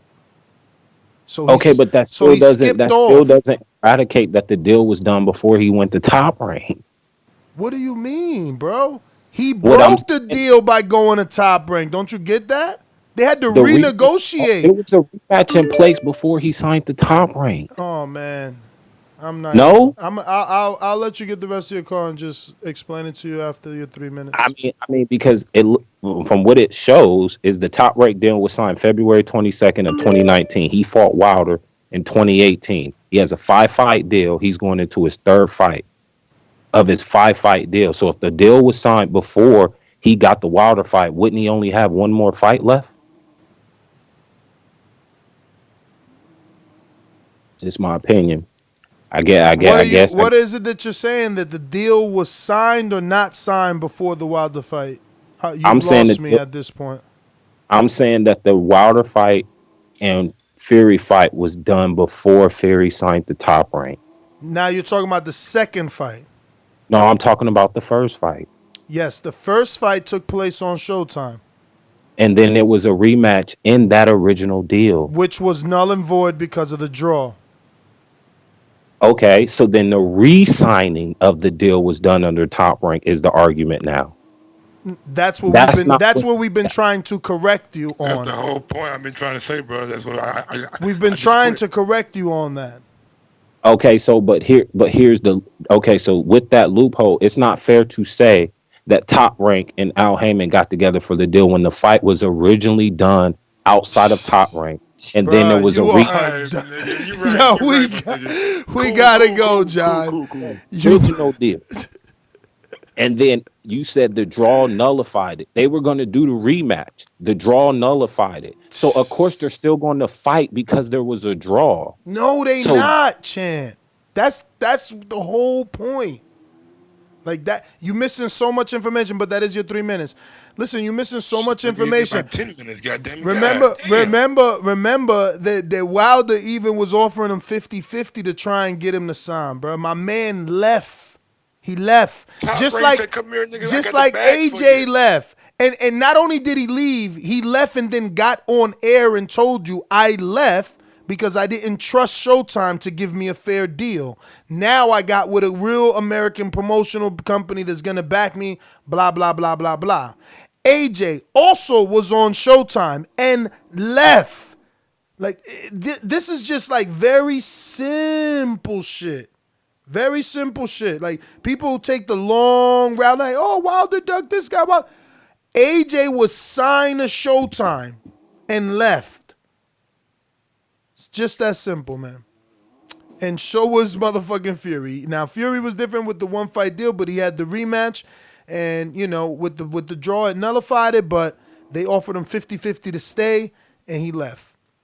That is everybody, though. So, Nest GTO, we never got the Jason, so that's Jay Will in Ohio. Talk to me. What up, Jay Will? Hey, I'm not gonna be a long one. What's up, man? Yo, man. Y'all know I'm Team Spence, and I think Spence, you know, I got him favored to beat Crawford, but, you know, Ness admitted to saying, you know, his stance will be hypocritical by saying, I appreciate the fact that he goes out and fought a fan-friendly fight, but, you know, if he has a bad showing, we're going to criticize him. So I'm going to choose not to be a hypocrite and not criticize him for fighting an aggressive, you know, risk-taking type of fight style. You know what I mean? So I take the knockdown for what it's worth. You know what I mean? I don't think he'll be that risky in there with a real top welterweight. So I'm going to just kind of use my common sense on that. Also using common sense, you know, I realized that everybody kind of saying, well, since he looks weak, everybody could go get him. You know, everybody from PBC should go get him now. They over there making money, man. It's as simple as that, man. You know, if Bud would have done his homework and done what he's supposed to have been doing as far as promoting himself. And again, I repeat, him and Keith Thurman turned pro only 3 months away from each other. And Keith Thurman's name is way bigger than Bud's because Keith Thurman decides to speak. He doesn't go out there and act like a clown. He doesn't go out there and act foolish. He just decides to speak. This media scrum that, you know, Terence Crawford just did, where he's standing in the ring and talking to all the reporters. That's the first type of media scrum. He was kind of somewhat candid. And, you know, we kind of got his side of the story. And that's all the people really wanted. And that's the first time he did it. And he's been fighting for what 8, then 10, 11, I don't know how many. Them that decade, he been fighting for them that decade, and that's the first time he sat down and really was kind of somewhat candid. You know, his name not being as big as some of the other PBC fighters, that's his fault. And the reason why they ain't jumping to fight him is because, number one, he's getting guaranteed money up front, and he's never proven to be able to carry a pay-per-view fight by himself. So they proved that they can have somewhat decent pay-per-view numbers. He's never proven that. So they're not going to take a risk and plus have other hands in their pot as far as Aaron. So the same money's being split more ways. So at the end of the day, it's like, I'm just fighting just to see if I can put his name on my legacy. I might as well get money over here until his name gets a little bit bigger. And this just comes down to business. I don't think nobody's scared of anybody. It's just Bud ain't done this side of the bargain as far as promoting himself. And that's it. I hear you. Wow, man. I got my work cut out for me tomorrow. What's going on tomorrow? Whew.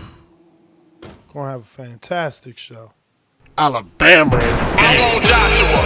Joshua, come and see me, baby. No more hiding, no more ducking, no more dodging, no more excuses. Boxingwiz.com. Mike, I'm not here for Bud. I'm here for Teofimo. Sorry to get your head off. Sorry, buddy. You know I'm here for Teofimo. I told y'all about maybe a year and a half ago, Teofimo was who I said he was. Now he a champ. You feel me? I done told y'all about Teofimo for a long time, and Bud probably won't have probably a good fight till Teofimo make it to 147. Mike, you already know Bud finna fight nobody for the next 2 years. He just finna keep talking, saying everybody's scared of him. He finna fight nobody. He'll fuck around and start fighting Devin Haney and them before he fight Errol Spence and all them. I'm just letting you know what your boy Crawford finna do. Crawford finna fuck around and be fighting the up and coming nigga. Shakur might be at 147 before motherfucking Crawford fights somebody, Mike. Just let you know. Hey man, I'm sorry I had it, but Teofimo is finna be. He better than Haney. He better than all these young prospects. Whoa! He better than Haney? I said what I said, Mike. I said he better than Haney. Mike, Haney, we don't know what Haney shoulder hurt. We don't know. He might come back and not be the same person. Mike, get your balls together, Mike. Teofimo, fast-handed, got power, got the charisma, doing backflips after every fight. Like, come on, bro. He had one bad fight against an Asian who was like 6'1" with a ridiculous reach. Like, not many niggas gonna be looking great against him. I'm just telling you, Teofimo the future of boxing. You feel me? Just understand he went that, home Mike. crying and came back and knocked out Commey. Yeah, man had all these problems. Nigga, mama said ain't gonna be your nutritionist no more. Daddy didn't want to coach him for real. His baby mama, his girlfriend or wife, she going through all this stress because his mama don't like her. And he come out there and clean Commey cock. I mean, whoa, pause. Clock. I meant clock. What time? Give me a timestamp right now. I said clock. I meant clock. But hey, man, shout out to Teofimo and Terence Crawford. You trash. I'm out, bro. All right. Yo, so Mike, you think Kudratillo Abdulkadirov? Akhmadiev, yeah. You think he takes step aside money from Earl, or you think he fights Earl after Earl fights Danny? Like, cause look, Danny's next. That's already agreed upon with the IBF, so they're not gonna rush him. So, all right, Earl comes back in the summer, allegedly fights Danny, and let's just say he's back. He beats Danny. Does Quadrilulo take step aside money, or does he fight? Like, do you think he wants his shot after watching him fight Luis Collazo? I mean, possibly, but I'm not sure that he's quite ready for Earl. But so if Earl was to offer him step aside money, or know with the IBF, sometimes they'll go down the rankings. If the first guy say no, they'll just go to the next guy. So you think he'll say no? Is my question. Then I ain't want step aside money is wrong because I don't think Earl gonna give him no money. No, I think Earl beat that boy ass real quick. Honestly, because Palmer kept saying no. Yeah, he kept on saying no. How old is dude? If he young, then hell yeah, he'll say no. He is 26, and he only got 17 fights with 9 KOs. He might not say no. He might feel like he's ready. This is gonna be interesting. Listen, man, that's GTO. You make sure you guys join us tomorrow morning at 9 a.m. We're going to call this one maybe the afterthoughts. Yeah. Damn, we got some people who got some guests tomorrow morning. We got somebody special. Nice show, man. Okay. Got a little nice show we're going to build up, man. But, yeah, man, you catch us on the next one. My name is NestGTO, Instagram and Twitter on NestGTO. Follow me on IG at Gross1911 or on Twitter at Gross2312. Follow me on YouTube at Mike on Sports. Oh, shit. Yo. My name is Enrique Church, a.k.a. Casual Fan. You can follow me on Twitter, TBV_Casual Fan. It's the same handle on YouTube, TBV_casual fan. Deuce, 9 a.m. Eastern, 7 a.m. 8 a.m. Central, 6 a.m. West Coast, 2 p.m. UK tomorrow. Peace. Peace.